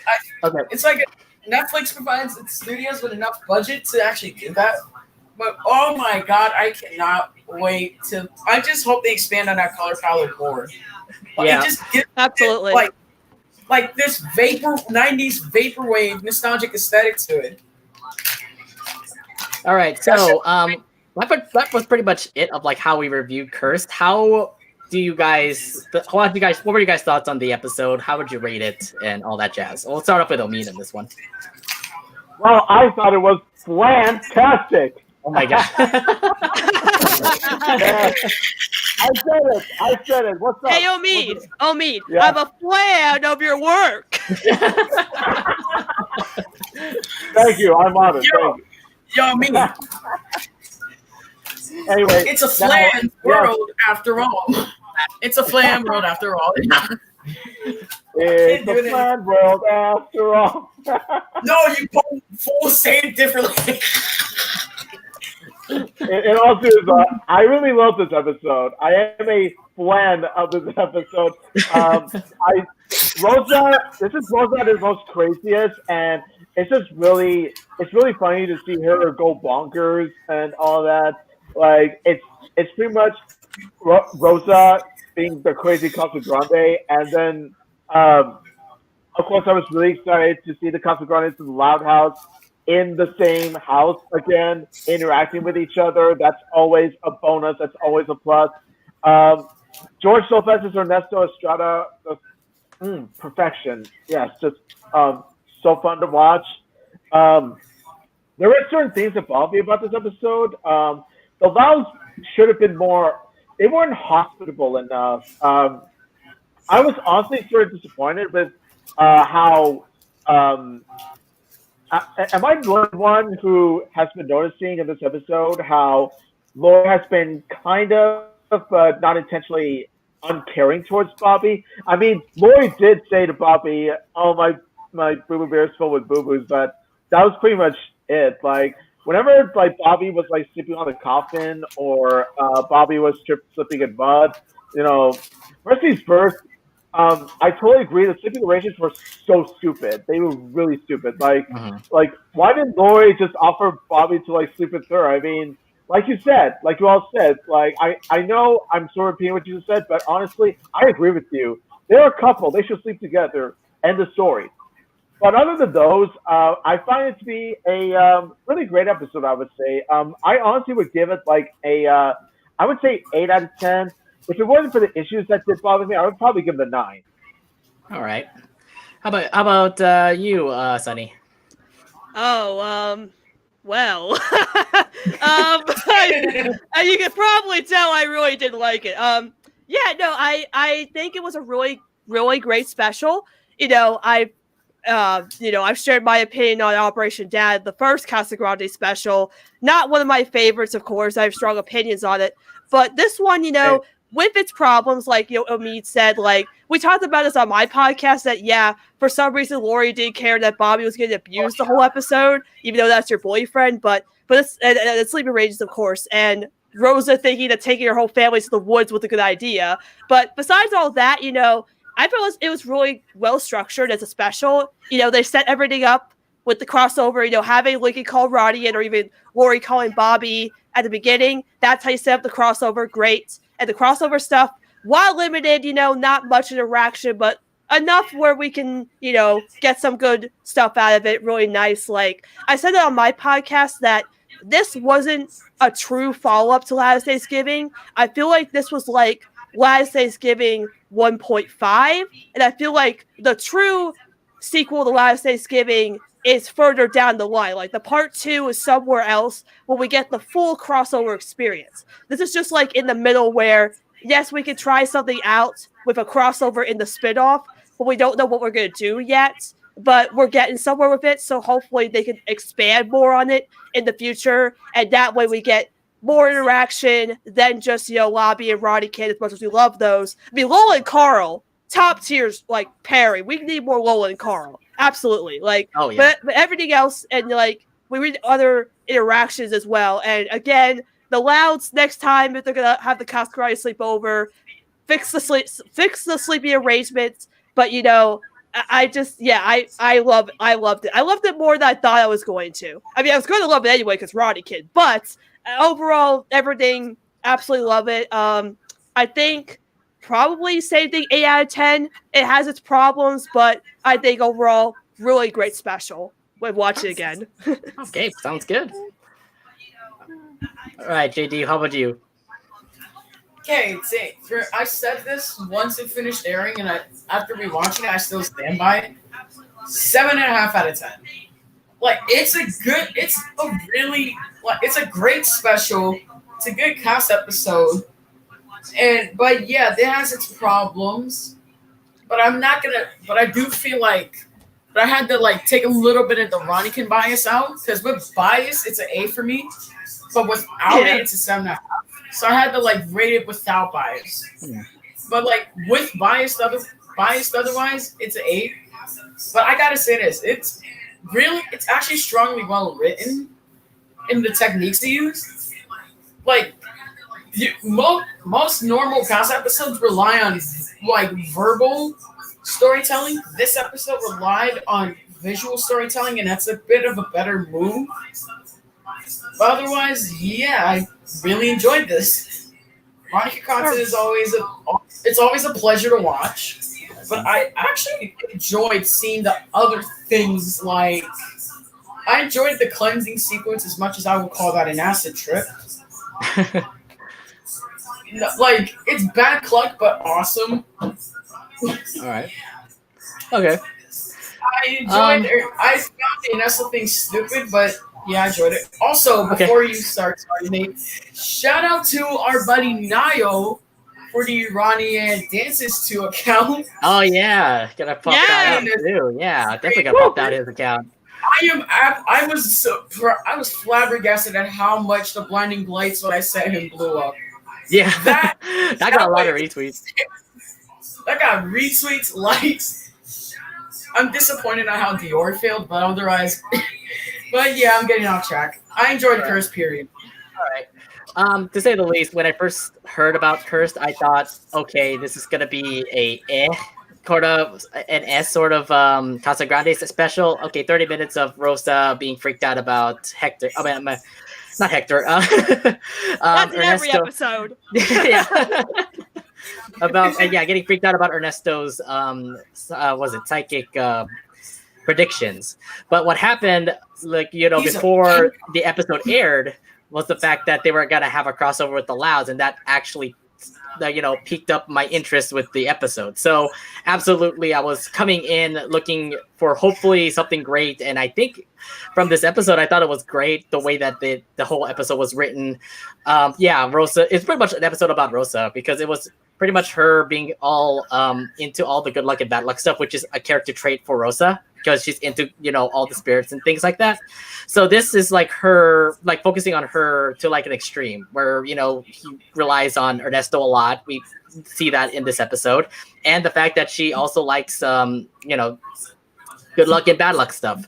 So when she's into that, when you get to see that kind of stuff, we get to see more of what Rosa is all about. But I love the fact that the family is kind of trying to help her out of it and tried their best to do it, but at the same time, got her going to the woods and things like that. So yeah, really interesting how that went. But at the same time, we get to see the Louds. I thought the crossover with the Louds was great, especially with the fact that there's more interaction with Ronnie and Lincoln because you don't get to see it at all. We mostly get to see like Lincoln hang out with his friends in the Loud House. You get to see Ronnie Ann hang out with her family and her friends in the Casagrandes. But then when you mix those two together, there's potential between the two of them. And the way that they show in this episode was beyond my expectations, to say.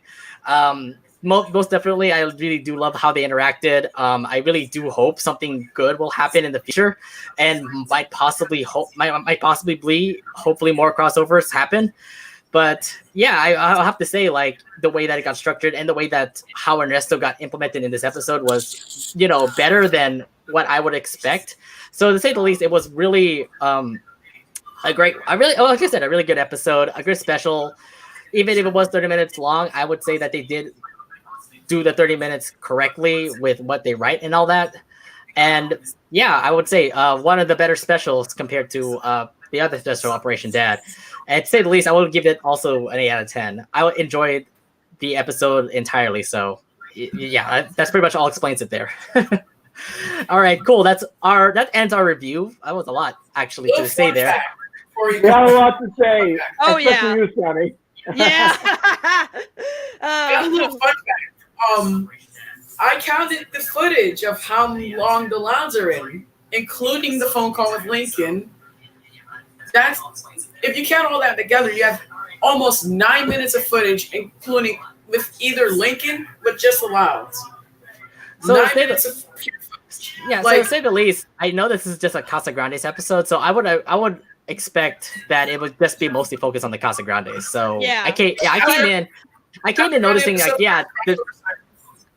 I came in noticing that this is going to be an episode about the Casagrandes. I didn't expect it to be a Rosa episode, and like I said, I learned a lot more about Rosa from this episode, compared to the other episodes we've seen with her. Like I felt like they kind of like looked at the structure of Last Thanksgiving. Because again, if you look at Last Thanksgiving, the whole first half of Last Thanksgiving was both of the families trying to stop Lori and Bobby from going over to the different places for Thanksgiving. And the first half of Curse was the whole Casagrande family trying to convince Rosa and Ernesto that the city was bad luck. And then the second half of Last Thanksgiving was the Casagrandes going over to the Loud House in the crossover. Then Curse, same thing. Crossover second half, except the Louds left earlier in Curse compared to Last Thanksgiving, which, was a little disappointing, but, hopefully they'll do more in the future. I was actually thinking about more Loud Casagrande interactions, but, I understand why they didn't do that because they try to limit it all in 30 minutes. So, yeah. So it is a Casagrande episode first before Loud House. I just kind of wish they didn't just leave the Louds and we didn't see them again, because, again, the last time the Louds saw the Casagrandes was watching them go to the woods. Do they still think they're in the woods now? Like, what happened? I don't think so.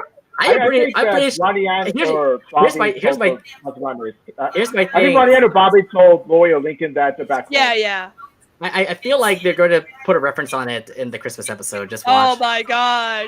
Like, imagine like them going up to the door, then Lincoln's like running to Ronnie and like and hugs her like, "I'm so happy you're okay. I miss you so much. I thought you were in the woods." And Ronnie is like, "No, I told you I'm not. I already told you I did." And it's like, "But I missed you so much." Oh, that's cute. Oh my god. They didn't put that in. People. That interaction will kill They us gotta off. put that in. I would just cry. Speaking of which, we actually are going into our next part of the episode previews, and we're gonna Let's actually go! talk. All right. So we're actually beginning about talking about the first episode that will be coming out this Saturday at 7:30, called "The Very Casagrandes Christmas." So, yeah, I mean, how are we going? I mean, let's actually think about this. How are your thoughts coming into this episode? Let's start off with Omid. So, yeah, we've been talking for a while. Feliz Navidad. Anyway, Anyway, look at the small detail right there. Look at that. Ronnie is talking about Toro, just like she did in the first show. Oh yeah, my I did notice that actually. I Ronnie Ann cried when I hugging saw that. Oh Arturo my like god. that. She's daddy's little girl. Oh. That's so cute, actually. So cute. But this is like, okay, before me finish it, I'm just going to say this is probably Arturo's first Christmas from the last time he's ever been with the family in 2 years. So that's why Ronnie is hugging him. This is like the first Christmas she's had with him in a very, very long time. So that's what makes it even sadder, you know? Right. Sorry, Omid, you could go. Anyway, so as for my thoughts on Very Casagrandes Christmas, honestly, I have high expectations. I'm pretty sure that it's going to be a good episode. I have good faith that I feel this is going to be the best of the three. Yes, like the Casagrandes episode, I feel is going to be the very best one because it's going to capture the heart and the soul and the spirit of Christmas. And this is going to be a recurring theme. Like, it's going to be similar to 11 Hours to Leap In which an entire group of multiple families, close families, all come together to make one man's Christmas, fulfilling, like to make one person happy for Christmas. I feel like Mr. Hong or Mr. Kong, like he's gonna play some role to Mr. Grouse, like I said. Oh, and also the Laws of Covenant Christmas. Oh, that's right. Oh my god. Should we just go straight to the point here Let's that we just have go the Laos straight coming to to that. Christmas? Oh my god. Crossover! Just go straight to the Oh my point God. here that there's another crossover. This is another crossover You episode where the guys Loud are should've- visiting. You guys should see my reaction the moment I saw this. Like, the moment that this... Okay, the promo happened, I was so happy. The moment the Loud showed up, I jumped out of my seat and I screamed. I was like, they're showing the Casagrandes. Oh my god.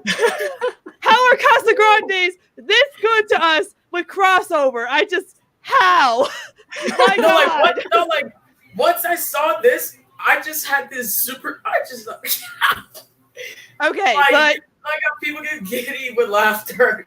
Okay, but I have to point this out, though, and I really hate to say this. I feel like the Louds showing up won't be as important to the episode. I hate to say it, but I think there'll be an ending gag where, you know, the whole episode ends, and they're like, oh, like, I'm sure no one else is going to show up. And then the moment they open the door and it's the Louds, and they're like, Rosa's like, we're going to need more masa, then it fades to black. And that's what I'm afraid of. I'm afraid they're going to be a non-speaking role cameo. No! I just hope it's not the case. They deserve more. They deserve more than one. You know what? Yeah. I mean, like, I have my hopes up on this one. I know. do. I really want to believe that they're going to be in more. I just really hope it's not a non-speaking role cameo. Because again, this could have Ronnie Kid in Christmas time. And please, you know, I'm just saying, mistletoe. It could happen. I put that up on our Twitter saying, like, if I do not see a like a Lincoln and Ronnie and like mistletoe kiss, I swear to, like, if I see one of those, I'm gonna freak out. Like, oh my god! I think it's just gonna be Lori and Bobby under the mistletoe, obviously, because Lori and Bobby are the main couple, so they're gonna be under the mistletoe. But I hope Lincoln at least has a gift for Ronnie Ann. If he has a gift for her, it says Merry Christmas, Ronnie Ann, and got her something special. That's all I would want. Like, I'd be so happy. He just gives her a gift. Regardless if the role of the minor of the low of God, regardless if the role of the Lounge is minor, avance un episodio navideño estupendo. Come again? Which is. Yeah, I just spoke straight Spanish on y'all. So what? I said this is gonna be Sorry, I was just Lingo Spanish. I was Espanol. just Yes, Spanish. I never passed I'm that. I'm actually Hispanic, so Oh, nice. I said Like- this is gonna be a dope Christmas episode. A Even dope if Christmas the odds are episode. minor Okay. But roll. like, I just, I feel like my theory that I had on this was Bobby invited Lori because again, like in the 11 Lads of Leaping, we only had Bobby in the episode because he wrapped himself up for Lori to give it to them for their first Christmas. So this is their second.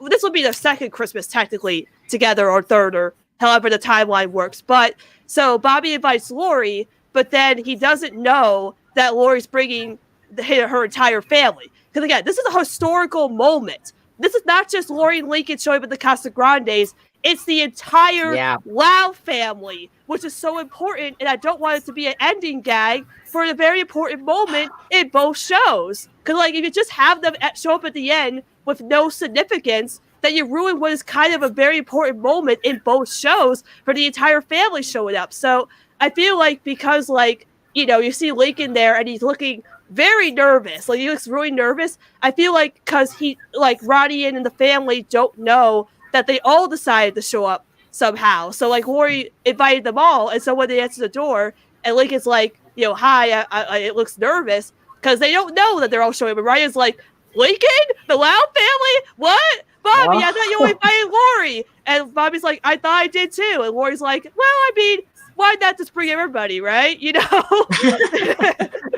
Especially a certain somebody that wanted to see you, Ronnie, and and gets all nervous, like, I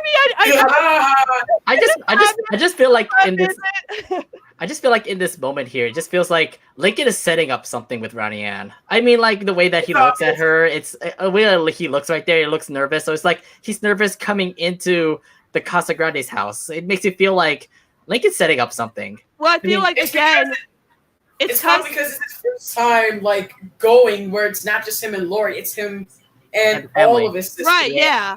So I feel like he's a little embarrassed because again. Oh no, wait! I can see a fake thing of Lynn Senior, or is that Lily? That's Lily, but then again, Lily. Lily's probably being held by Rita Lynn Senior and Rita are there. Yeah, that's they're what there. I mean. Yeah, the whole family's there. But that's why I think Lincoln's nervous because again, he's showing up to the Casagrandes for the first time with his entire family and not just Lori. So like maybe he has a present for Ronnie Ann, but he's scared to give it to her for like everybody, because it's not just his family, but all of the families and the friends and stuff. So like if he got her something and she doesn't like it, he'll be scared and embarrassed and like, I'm just saying that's probably why he looks really nervous. Because he wants to give her something, but everybody is there. Right. Embarrassment is about. There's a lot of like from what we saw from the previews, and I know there's also new previews that also came out for the Casagrandes special and the Loud House new episodes. Yeah. I have not yet seen that. I have not seen that yet, but this doesn't relate to what we're seeing right now here in the very loud Casagrandes Christmas. I'm just saying, like, I mean, from the synopsis here, it says that Ronnie is excited for a Christmas, but visits from the neighbor puts her dream Christmas Eve in hold. This kind of tells me that there's more focus on the neighbors compared to the Louds. So like, I understand that because the Changs did come in. You also get to see Mr. Nakamura and his, what I'm assuming is his son, also come in, and then the Louds. So it tells me like, okay, you're bringing so many people. What I'm thinking is that maybe Ronnie Ann and Bobby were like both inviting the Louds in, but then something came up where they didn't invited everybody. And I'm like, maybe that might be the situation, and maybe Lincoln is kind of like that. I don't know.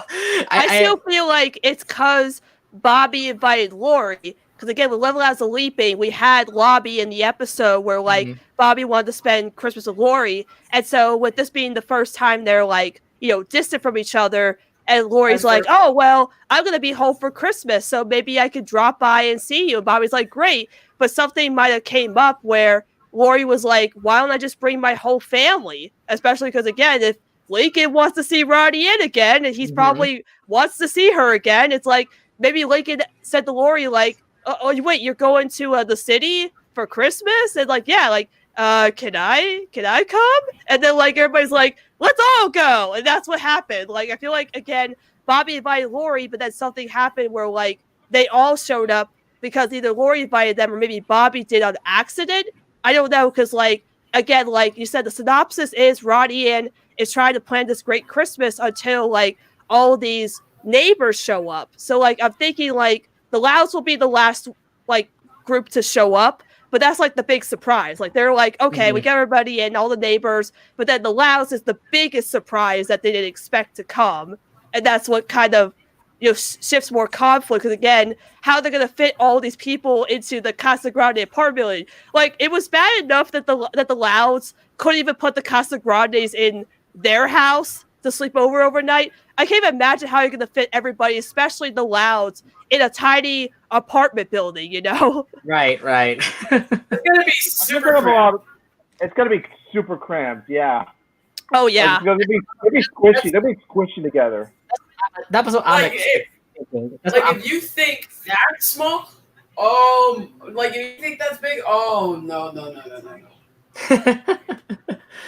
I mean, space capacity must have a word.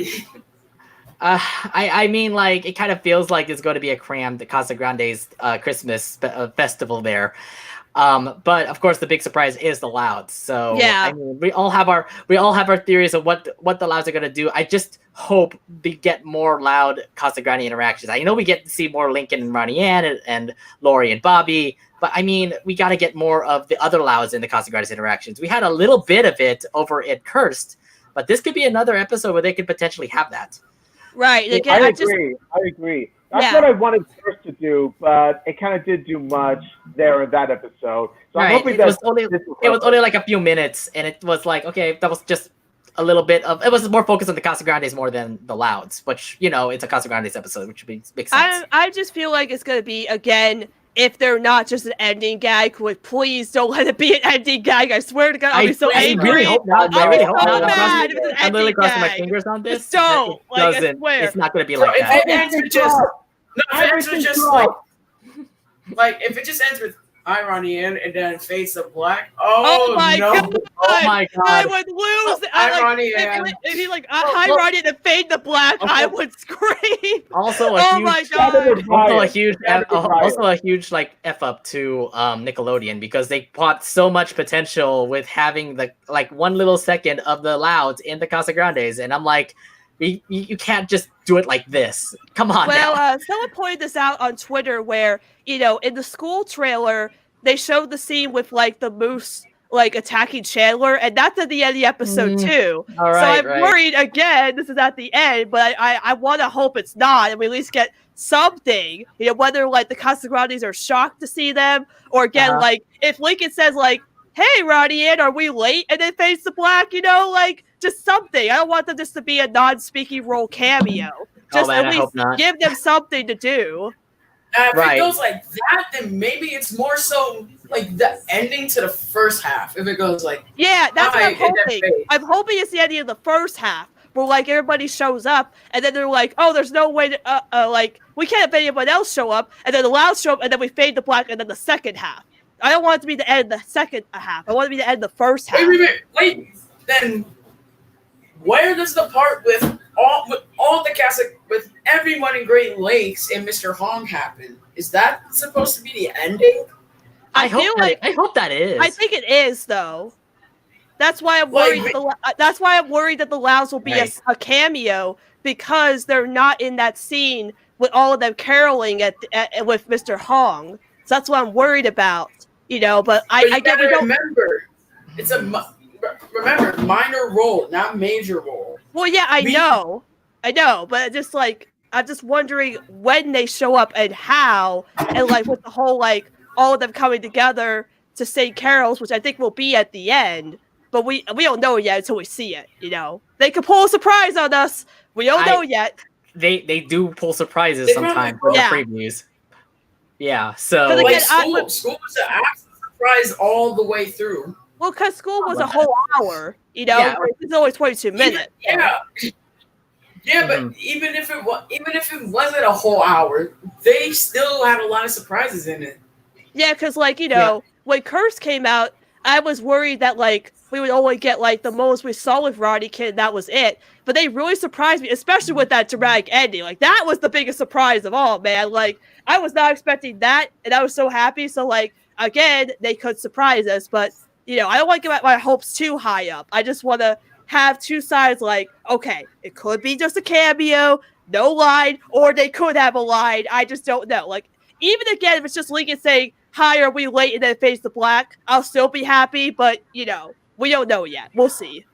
We'll have to see, and I just hope it doesn't turn into something like that. I just hope that they have more than just a minute long cameo. But they wouldn't have showed that if it was just an ending gag. They wouldn't have shown that if it wasn't that important. That's what I'm trying to keep my hopes up. I'm like, they're gonna have more, significance there in that episode. I mean, I guess they did do that.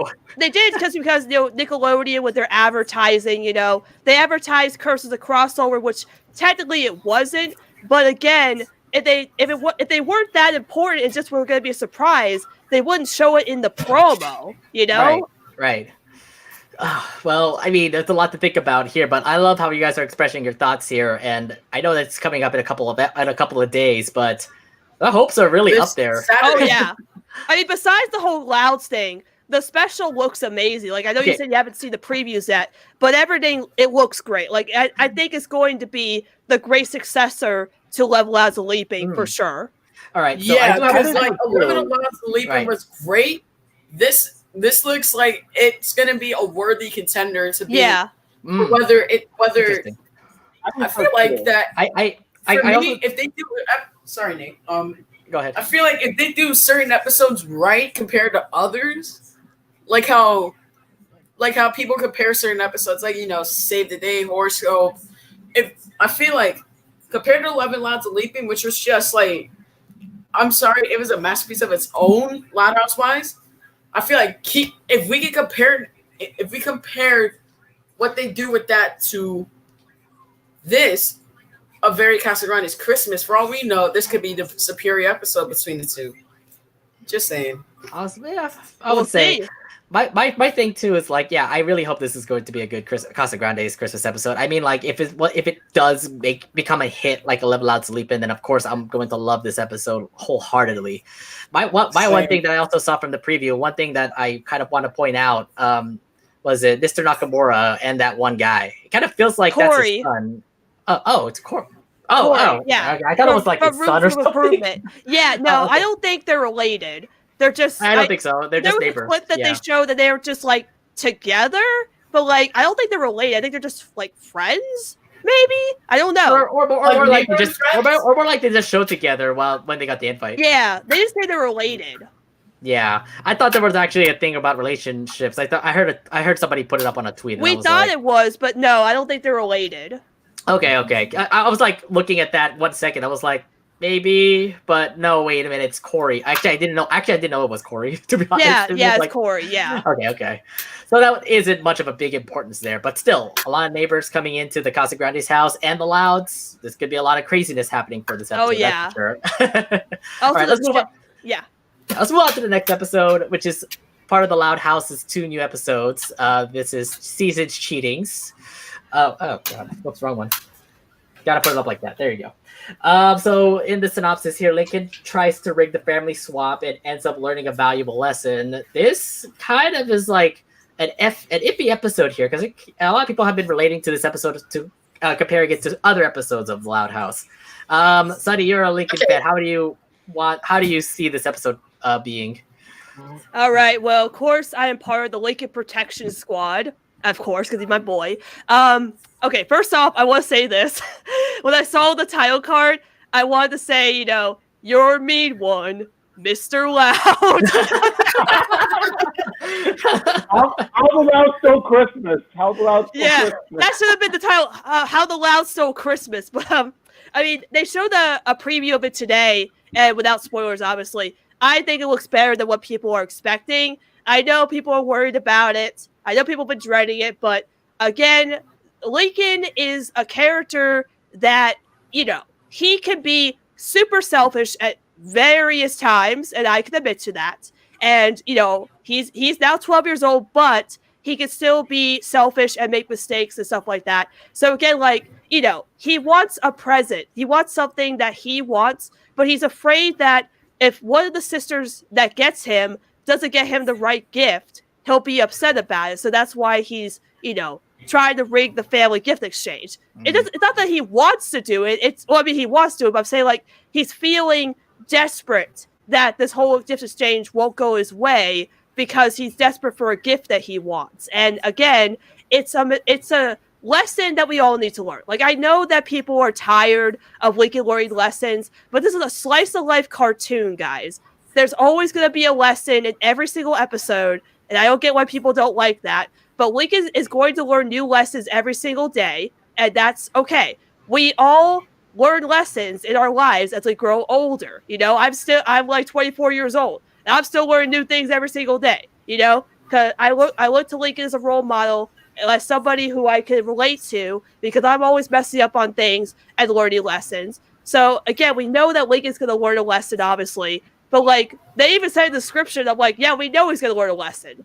But, you know, I'm just saying, guys, just judge it for yourself when the episode comes out, okay? You know, stay out of season 1, season 2 territory. I know it's easy to compare it to like a season 1 episode, but just judge it for yourself.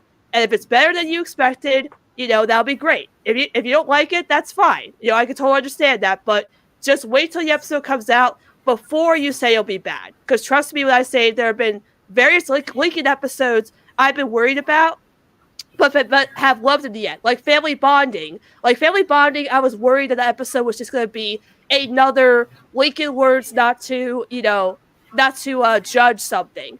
But that episode was basically, we got to trust Lincoln now, which was great. Like, I loved the Family Bonding episode, like how it really took the Lincoln needs to learn a lesson episode and turned it on its head. This episode could be Lincoln learns a lesson episode, but they could turn it into something different, something more heartwarming that people could actually enjoy. And I'll be here sitting like, yeah, I told you so, because not every Lincoln episode is exactly the same. So, yeah, I'm just saying I will stand up for my boy and just say, just wait for the episode comes out and judge it for yourself. Okay. Let's see. Omid, how are your thoughts coming into season's cheatings? Okay, I just have to say one thing. I know I'm not the only one who is sick and tired of the Lincoln Loud formula. You all know what I'm talking about when I say the Lincoln Loud formula. Please elaborate on the Lincoln Loud formula over at the Lincoln Loud fan here. Excuse me?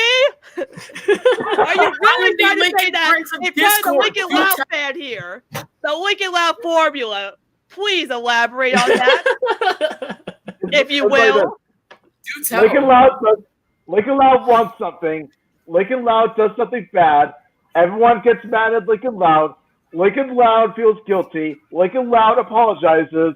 They all live happily ever after. The end. I feel like I've seen that kind of plot done numerous times, and honestly, I will agree with you on one thing though, Sunny. I do hope that they do put a sort of spin or twist on the Lincoln Loud formula to where it makes it feel unique, but do it in a way, do it better than what Family Bonding did. Like, I kind of want to see what sort of inventive ideas they could come up with season's cheatings ending. So overall, my thoughts on season's cheatings, while I'm not necessarily excited for it myself, you know, I'm still going to keep an open mind about it. I'm going to keep an open mind about how the Loud stole Christmas. There you go. Okay. I'm going to keep calling that. I don't know if Sunny was going to be mad about that. No comments. Okay. All right. JD, do you want to explain your thoughts about this episode?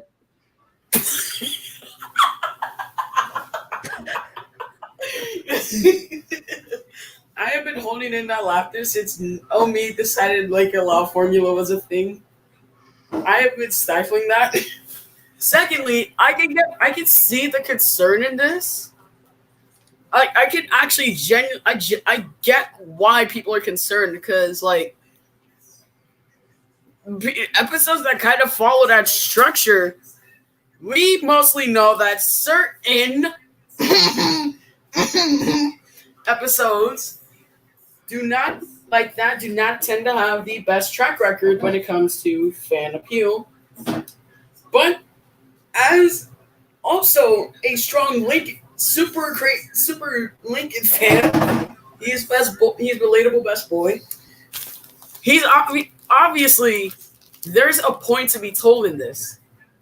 Like, but this also gives me strong regular show vibes because that white elephant Christmas exchange episode.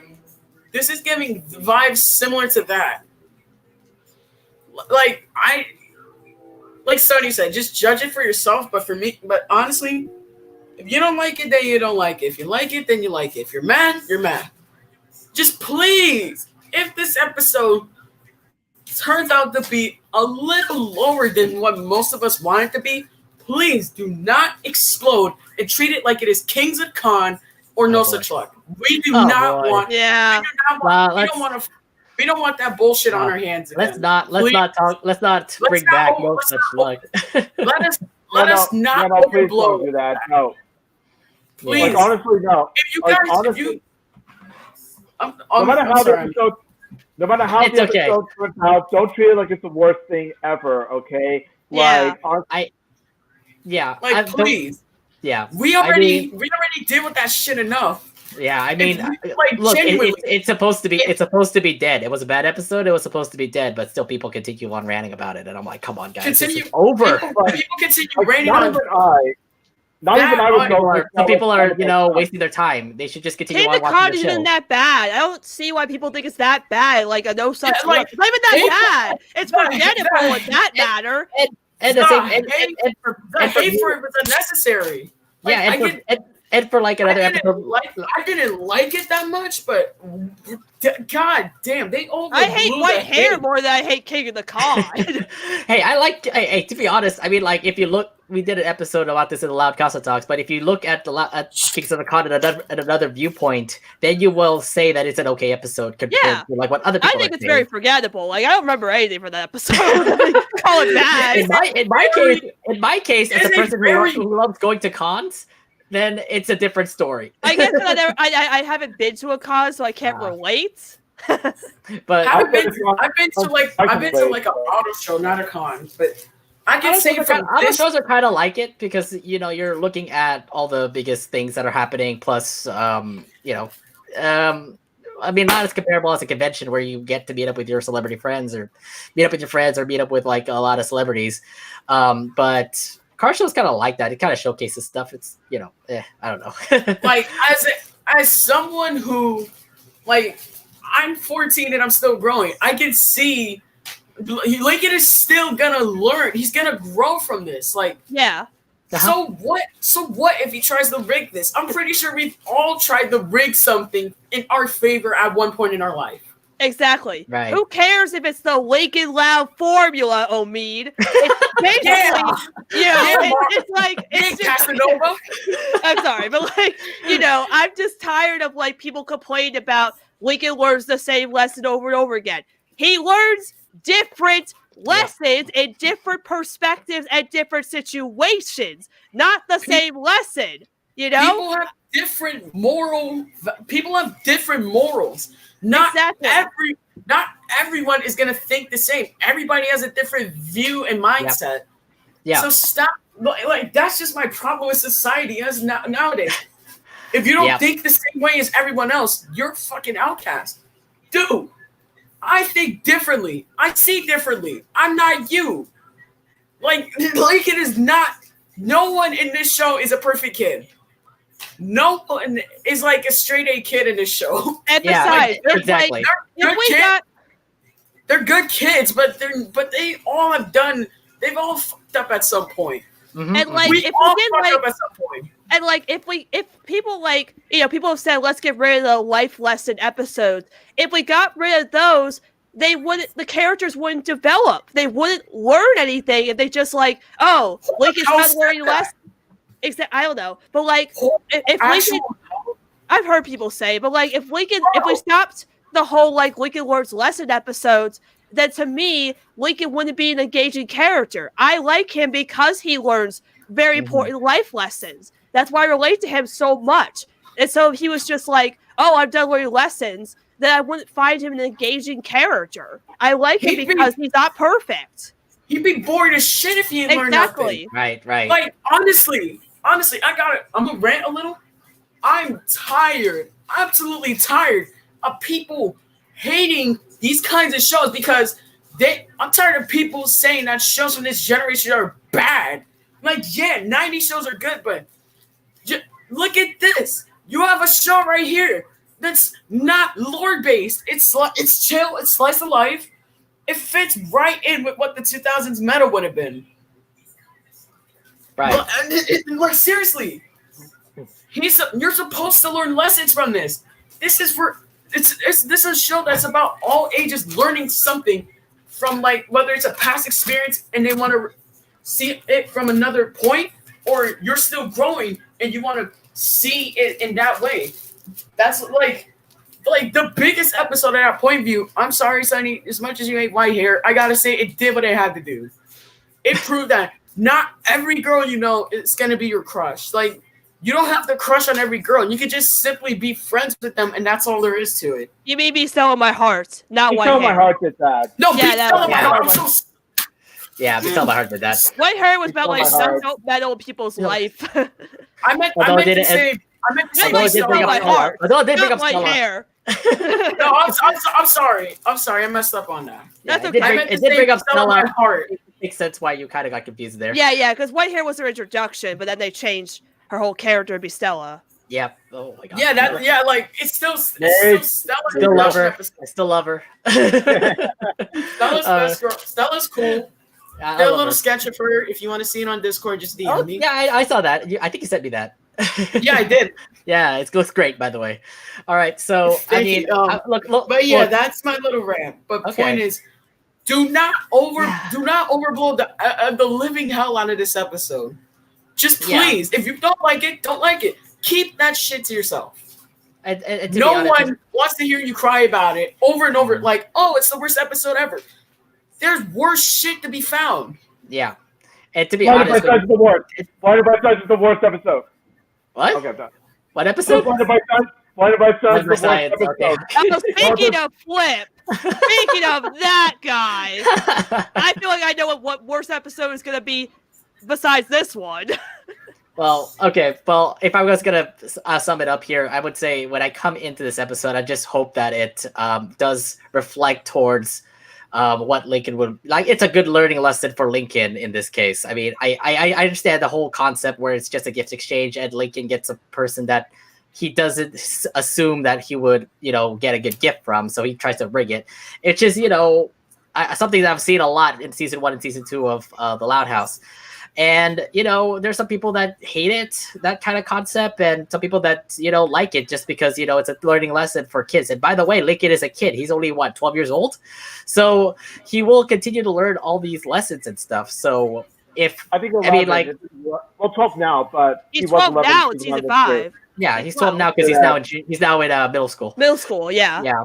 So I'm just saying, he's gonna be 13 next season. They said they're going another year in time. Yeah, that's right. For season 6. But yeah, so we're gonna have 13-year-old Lincoln. Nice.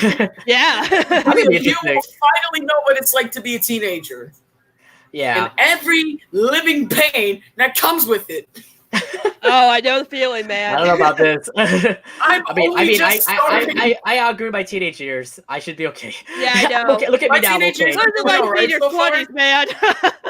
JD's a little younger than us, and he's like still going through it. Oh, he's going through it. Okay. Yeah, I know. We're I am the now. only kid where I live in my home. I literally have to. I can shift from being a kid to straight up 20-year-old. All of us except JD are experiencing adulting issues, so yeah. Appreciate your younger years, JD. Yeah, I appreciate you'll love it once you're older. Do whatever you want, JD. Love your teenage years. Live your life, man, because once you're older, 14 is alright so far. I envy your youth, man. JD, I totally envy your youth. Yeah. High school is alright. I'm doing good with grades. Okay, right? It's high school. I wish I did better. I wish I did better in high school. Yeah. I'm doing good in high school. I got 1 class. I got 2 classes I got to work on, but I'm doing alright otherwise. But yeah. But yeah, I mean, I'm just gonna make sure I enjoy my teenage years while I can. I've only got 6 more left. You'll be fine. Yeah, I will. So to say the least, I'm coming into this episode just thinking of it like being a good Lincoln episode. If I hate it, then I will just say like, okay, I'll just put a review on it and say 7 out of 10, not go and bash about it like other fans do. So if you guys can, please just have an open mind and watch the episode. You might enjoy it while you're watching it. I mean, we don't know the whole synopsis of the episode, but I mean, like, you don't know the whole full concept of how this episode's going to be. So yeah, if you have an open mind and going to this episode and see it for yourself, I think it might be a good one for Lincoln. All right. With that in mind, let's over to our next episode called A Flip Miss Carol. Oh, great! This is going to be That's a the Christmas kind of Carol. person I want to talk about. Everyone's favorite character, ladies and gentlemen. Everyone's favorite character. No. Oh God! Flip gets his stuff for more. That Our episode. favorite character, guys. Best Love character in that the whole show. Well, to say the least, this is going to be a Christmas Carol, but with Flip as Mr. Scrooge. So, JD, we'll start off with you. How are your thoughts on this episode coming in? Flip gets to suffer more. That's one thing. Two, four ghosts instead of 3, which is interesting. And then 3, since we see the future since we see the future with the ghosts of future. Oh man, I feel like we're gonna see some sort of like adult design for them. I just really hope we do. I just hope we see like I just hope we see some sort of time skip design, because like it's the past, present, and future. From what usually we're gonna, and if we see the future, we're gonna see how they look older. My whole emphasis is also, please, Lily is Tiny Tim. Yes. I want to Please, die. Yes, from please. that. Oh my God. Lily dies though. In the future? Not. But yeah, I cannot wait for Flip Miss Carol. I genuinely, I know Flip is the best reverse psychology character, but this episode does actually look very interesting from what we see. Like, it doesn't look completely terrible. It looks, even if we don't have any footage, we can at least know we're gonna expect something good from it. Okay, sounds good. How about you, Amit? How are you feeling about Flip Miss Carol? Okay. Now, putting aside the fact that I think that, thank you. Yeah. Putting aside the fact that I don't like Flip, I honestly, like, my God, Blinded by Science totally obliterated any sort of tolerance that I ever had for the character. Putting that aside, I still don't think that Flip is the right person to really portray Ebenezer Scrooge. Well, not the best. I would say the best goes to Mr. Grouse, like I said, because of his grouchy attitude. The thing with the Flip Miss Carol is that, ironically enough, despite the fact that this star split, he's like the least excited thing. He's like the least thing I'm excited for, honestly. The thing I'm the least excited for is just Flip itself. Everything else, though, I want to see who plays who. I feel that the rest of the cast will definitely steal the show. Will definitely carry the episode. Like, I kind of want to see who will play as Bob Cratchit, Lincoln Loud. I kind of want to see who will play as Mrs. Cratchit, Ronnie Yan. And I kind of Sadly, not this case, man. Not this case, Oh, sadly. boy. Because Lincoln is the ghost of Christmas Present with Clyde, so he can't be Bob Cratchit. And it's probably going to be Bobby and Lori. No, wait. Yeah. Bob Cratchit. Wait, we don't even know. We don't even know. We know Lucy's most likely the ghost of the future. Well, Yeah. she We is, don't know. Yeah, he is. Yes, But she is. can we really be sure that Lincoln and Clyde are present? They are. They are. You see that? I mean, the title card. they have their Christmas the outfits. Yeah, That's it's the the outfits. Christmas present. Because if you Okay. know the Christmas Carol, past is like Jesus, I think. Christmas Yeah. present is Santa Claus, and the future is a Grim Reaper. So Yeah. and you can totally Okay, see from so- that title card, it's they're dressed up as Bobby each of the three. Cratchit and Lori They're Cratchit. elves. Bobby Cratchit and Lori Cratchit. Okay. Yeah. And Tiny Tim, Who would be a good Tiny Tim? We brought this out. Lily would be the perfect Tiny Tim because I would love to see her say "God blesses everyone" at the end. Oh my god. God blesses everyone. Yeah, just like that. Yo, that was actually good. That was a That's good that. one. So that's all. Yeah, honestly. So overall, like I really love A Christmas Carol. It's one of my favorite Christmas stories. It definitely is a tale of redemption, a tale of how you look at yourself, look at your past, present, and future, and try to make changes in how you treat others. It's definitely a good one. I would definitely say that in terms of a Christmas Carol, I feel it's going to be one of the weaker takes on a Christmas Carol adaptation. But honestly, the way I look at a Christmas Carol is that it's going to be enjoyable, sound flip. But other than that, it's going to be a good watch. Just by having all these four as the ghosts of Christmas, present, past, and future, and like I said, Bobby and Lori Cratchit, let's make it happen. Okay. All right. I gotta be honest. When I first heard that they were making a Flip Christmas episode, I thought it was gonna be based off a Christmas story, not a Christmas Carol. Oh, I see. Because I've seen a Christmas story more than I've actually seen a Christmas Carol.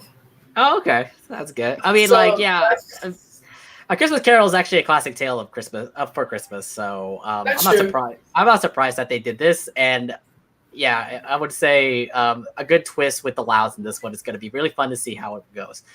Sunny, do you want to share your thoughts on this episode? Well, we have a very beloved character being the star of this episode, but I say quotation beloved. I'll echo what Omid said. Flip will be the less engaging part of this episode, but I disagree that Flip is the perfect cast for Scrooge. Because, again, Mr. Grouse is, grouchy, but after Level Louds of Leaping, Mr. Grouse is better friends with the Louds. Flip just isn't cool with anybody. Maybe Lisa, but I feel like he doesn't really care for the Louds, and that's why he needs to, be the star of this episode, which makes sense, but I feel like, again, I kind of wish this could have been a special, because, again, it's a Christmas Carol. It should have been 22 minutes. I don't know how they're going to cram the entire story of Christmas Carol into 11 minutes. So I feel like Omid said, it's probably going to be the weaker interpretation of Christmas Carol, but it's going to be enjoyable just seeing.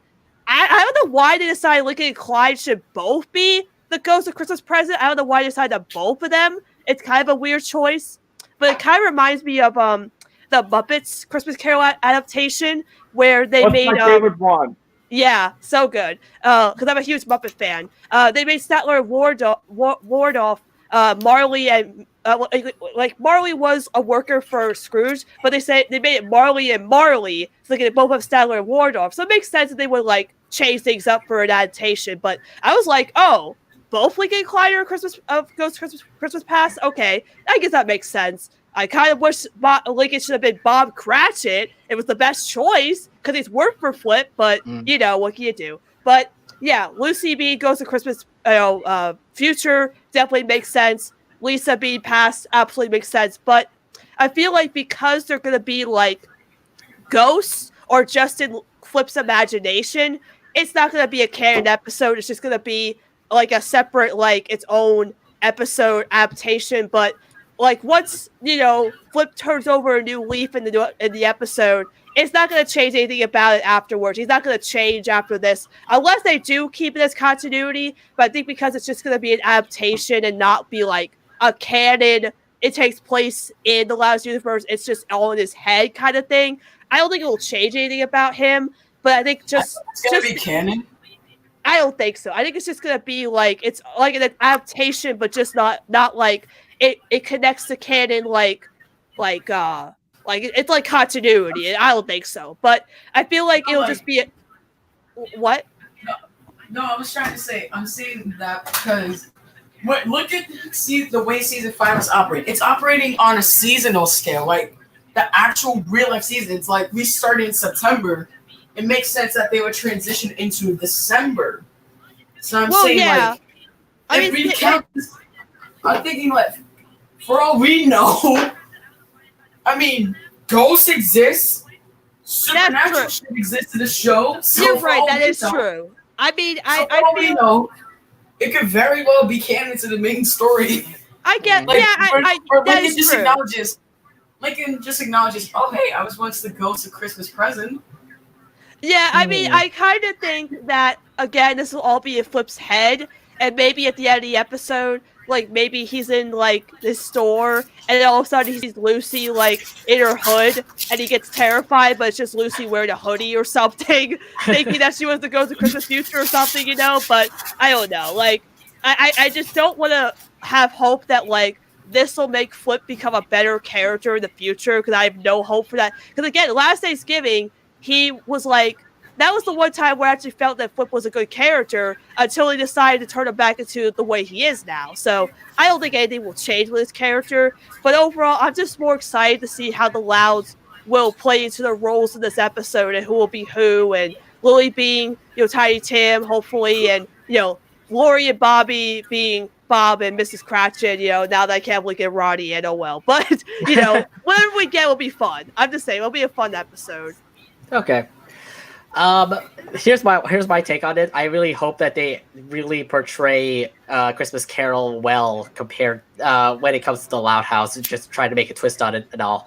I kind of feel like it was a good choice to have Lincoln and Clyde become the Ghost of Christmas Present. I know it's supposed to be like a Santa Claus little figure, but having them dress up just like elves in this case looks pretty cute to say. I mean, also the fact that it's Clink and McCloud. I mean, I believe that the Loud House still continues to like Clink and McCloud, you know, because, you know, all of season 4 was all about Clink and McCloud episodes, if you all remember that.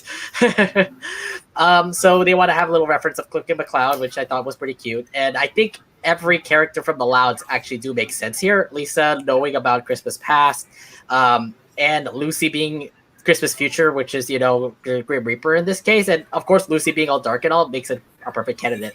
What I really am excited about is how this is going to be portrayed with like all the other characters. Who's going to be Jacob Marley? Who's going to be the Cratchits? Who's going to be, you know, all these other side characters? And that makes you think about which character would be which in this. Maybe. So what's this idea about Chandler? Oh God, please no. Yeah, apparently Chandler is in a Christmas Carol. Burster just told me that Chandler's gonna be in the Christmas Carol. We just found this out. Wait, is this on our it's not Discord. Oh, it's in the Discord. We just posted it. No, like it's like from the actual voice actor. The voice actor, yeah. Chandler's in it. Oh my God. Wait. So who would he be in this case? I don't know. Like, how's it going to be integrated into a Christmas story like this? I don't know. That's really odd. Like, who would reflect him? I mean, like, he's great. bad. We get both beloved characters. He's bad news too. So he's what, like mini Scrooge in this case? I don't know. I was thinking maybe he could be Marley just because, like, I could imagine Chandler working for Flip, but I didn't expect Chandler to be his episode. But like, Burster just told me, and I'm like, what? Like, oh my God! I would not be surprised if he becomes like, I don't know. I mean, I was thinking he could be a Cratchit, Mr. Cratchit or something. No! Flip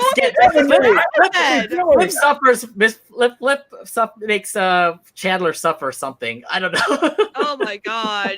Oh man. Oh, I mean, the last time we saw Chandler, he literally got his shit decked by a moose. Right. Oh, yeah, true. God damn it, Burster. I mean, well, he brought it up, and we gotta thank you very much for telling us about this. Yeah, exactly. I'm like, okay. Now he makes me think about like what other characters will pop in now. I mean, hopefully he's not a Mr. Cratchit or anything. I hope he's like some rather side character that's just like teases on. Maybe he just teases on Lincoln and Lincoln and Clyde in this case. I don't know. Maybe he's just like a bad ghost and starts beating up, getting caught. I don't know. It's interesting. I don't know. It's gonna be interesting. I just, like I said, when I come into this episode, I wish they really make a good twist out of A Christmas Carol because I love the movie. I actually even participated in a play for A Christmas Carol, FYI. So this Christmas special classic is like a special to my heart. So I hope that they do it a really good job. And yeah, let's see how this episode goes. But yeah, anything else you guys want to bring up before we close out the episode? Okay, one thing I want to ask. This is to you guys and this is to the chat. What is your favorite Christmas Carol adaptation? Mine is a Muppets Christmas Carol. Like Muppets! honestly, Mine is actually the one from 2009. Oh, the Jim Carrey Jim one. Carrey? Yeah, like the 3D that animated Christmas one. Carol. Oh, Because I like the look of it though. Muppets one is a close second. I love the Muppets one to death. I think one that I really like is Polar Express. So Polar Express, I love that movie. Yeah, That's not a Christmas Carol adaptation. That's Oh a no! Christmas Sorry. movie. Talk about Christmas Carol adaptation. Sorry. It's still a Christmas movie nonetheless. But it's Yeah, not it's a Christmas Carol. Christmas Carol adaptation. I mean, if we're looking back at Christmas Carol adaptations, I mean, there's a lot that could come out. Like, there's a Flintstones Christmas Carol that I thought that I liked. I mean, you probably are too young. You probably are all too young about that. The what? Flintstones did a Christmas Carol. Oh, the Flintstones. Oh, I know what you're talking about. Yeah, I've seen that one. Yeah, I got it out. Yeah, Flintstones did a Christmas Carol, and I thought that was absolutely cool. But What are your favorite Christmas movies? Period. I'm asking all of you guys. Like Sunny. I already said mine. It was Polar Express. I don't really like that one. Mine is Christmas Story. I just generally enjoy that. Probably because that's one of the most overexposed movie. That's the movie I've been super overexposed to. My family constantly watches the all-day marathons of it whenever it's Christmas. Ralphie, you'll shoot your eye out. Oh, I love that one. I love that line. Honestly, like my favorite Christmas movies are. I have the top three. My top three Christmas movies ever are A Christmas Story, The Muppets Christmas Carol, like I said, and Klaus. Oh, Klaus is Klaus good. Good. Oh, Klaus is so good. Very good. Hey, say that I again. adore Klaus. I Klaus adore on that movie. Netflix. Yeah. So me- mine is like a very obscure one. It's gonna be so weird, but like, oh yeah, like I like the classics like Rudolph, but Frosty the Snowman. I actually don't like the original one. I like the sequel, the sequel called Frosty's Winter Wonderland, where he gets a wife. That's my favorite movie of all time. Like I used to watch that religiously. Like that. Oh, that nice. is actually the most interesting take on Frosty the Snowman as a whole. Yeah, that it's really I've ever good. heard. I've heard everybody say that the first one is better. Charlie Brown Christmas is number 3 for me though. Yeah, that's a good one too. Like Charlie Brown Christmas is just amazing. Oh. But like the number 2 Christmas movie I have, it's this 80s buddy cop movie. Nate, I'm pretty sure you've heard of it. Lethal Weapon. Yeah. Oh, yeah. Yes, I do. I mean, is Die Hard a Christmas movie? Can we call Die Hard a Christmas movie? Yeah. Yes, we can. That's sort of debatable. It's actually very debatable. Yeah. I mean, no, but I just love Lethal Weapon. I forgot about one movie that I also really liked. I think all of you may have seen it. Elf. Have you guys watched that one? Oh Really yeah. liked it. Before. I thought that was a good. Oh my god! I know him. Will Ferrell is one of the funniest guys ever. Okay, guys, but that's gonna be us on Saturday when the Louds show up. We're gonna be like, the Louds! Oh my god! Hell yeah. Oh my god! Oh Wait, my God. it is a perfect Actually- Christmas present. Now, in terms of Christmas specials, I actually forgot to mention. Okay, I was talking about Christmas movies, but we count like Christmas specials and movies like overall. I would also put A Charlie Brown Christmas and the classic Boris Karloff's Grinch and Jim Carrey's Grinch up there. Jim also. Carrey's Grinch. Oh, yeah. Jim Carrey's Grinch Jim Carrey Grinch is better than every other Grinch. I just gotta say, like, to me personally, Jim Carrey Grinch is better than every other one that ever came. I do like the Jim Carrey version, but the original was better. Original one is great. But I think we can all agree the Illumination one is. Oh no! I like that one. Fine. It was a twist on the story. The story was. I liked it better than Lorax. Illumination is good. It's that when they want to be shitty, they just sink to that level. They did okay with movies. I mean, like, they're really riding on Despicable Me, to be honest. I like Despicable Me is the best thing they ever made, and it's the only thing they're really known for. That's what they're only known for. But they also did make other movies. I actually did like their singing one. Singing, great. I love that movie. Yeah, that was one. Really good. That was a good movie. I love Secret Life of Pets. That was my first exposure to Taron Egerton, and I love him. Oh yeah, he's a cool actor. Yeah, he did. He was a dope Elton John. All right. Really off topic. I kind of wonder how they're gonna do with the Super Mario movie. Oh no! Oh my god! That's gonna me. I bet you're excited that there's gonna be a Super Mario Land in Universal. Oh yeah, Universal Japan. Shut up. B&OB would have gone there if we actually waited a couple years. Exactly. Oh man. All right. We gotta find our next trip, man. My money's on the Mario movie actually being bad because as history's proven itself to Mario, when you take him out of video games, he just sucks. Cartoon wise, he's great. He's like real time animation. He actually is horrifying. You guys know real time animation, right? It's like where you create this model and in real time it interacts with people. They did that with Mario. Yeah. Oh my god! That Mario has haunted me since I was a little kid. Anything could be better than the live action Mario Brothers movie. Oh god! Am I right? Oh my god, that movie is fucking cheesy. Not that movie. No. Mario. That movie is cheesy. I like cheese. That's the problem. No. The Mortal Kombat movie is better. Like the first Mortal Kombat movie that came out, that's better than any Mario movie so far. Hey, nothing could top Bowser saying, "Monkey." Oh my god. Okay, but real talk, Sonic and Pokemon are the right examples of how to make a video game movie. Detective Pikachu being a good example. Sonic the Hedgehog. Those were good movies. Mm-hmm. Yeah, those were good movies. I'm just kind of scared about the Tom and Jerry movie that's gonna come out soon. It looks good though. It really does. Like, moving on. I mean, like, this is a classic from a cartoon that I grew up with, and I'm like, I'm iffy, but I mean, hey, if the Animaniacs reboot could be amazing, anything's possible. Yeah, that's true. I mean, we all judged the Sonic movie like really hard headed about it. The Sonic movie it turned out to be a really good movie. So yeah. Like we all know how much that first design got so much hate. Paramount actually listened to the people and they said, you know what? Let's just fix this.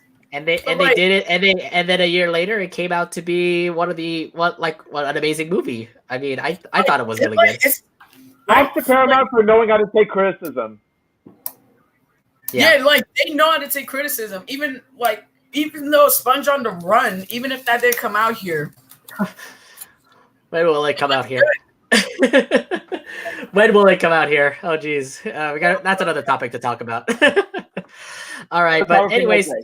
Yeah, anyways, that's pretty much it. I know we got a lot on topic there, but thank you very much, JD and Sunny, for coming in and being a part of our Loud Casa Talks review episode here. So thank you guys for having us on. It's a pleasure. Yeah, it was our pleasure. It was our pleasure. And we hope to have you in our future episodes for sure. Just call me when the next Ronnie. Oh, sorry, See you next week. Just call me when the next Ronniecoln episode happens, or if we get a Ronniecoln moment. Like if it happens in the Christmas episode, just call me right then. Like I'll be right there. If Ronniecoln or you guys start, just call me if you either do Ronniecoln or that character analysis series. Well, I can make a we'll try to be- cameo. We'll try to be fair, and I'll bring you guys in at another episode. That's for sure. Anyways, do you guys want to say your your social medias before you head out? Sunny, you can go ahead. Okay. All right. So you can follow me on Twitter at Sunny Eclipse as usual, and also I have an Instagram Sunshine Eclipse where I draw art for the Lighthouse of the Casagrandes. I just drew a recent Ronniecoln mistletoe kiss drawing. You haven't seen it because I know Saturday won't give it to me, so I'll do it myself. Thanos. And then I have a podcast.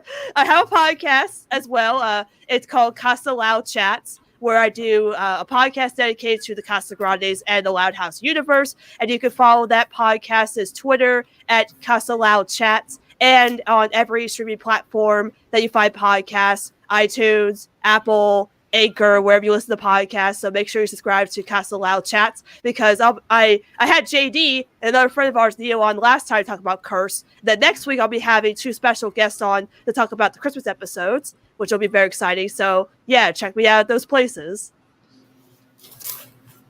Okay.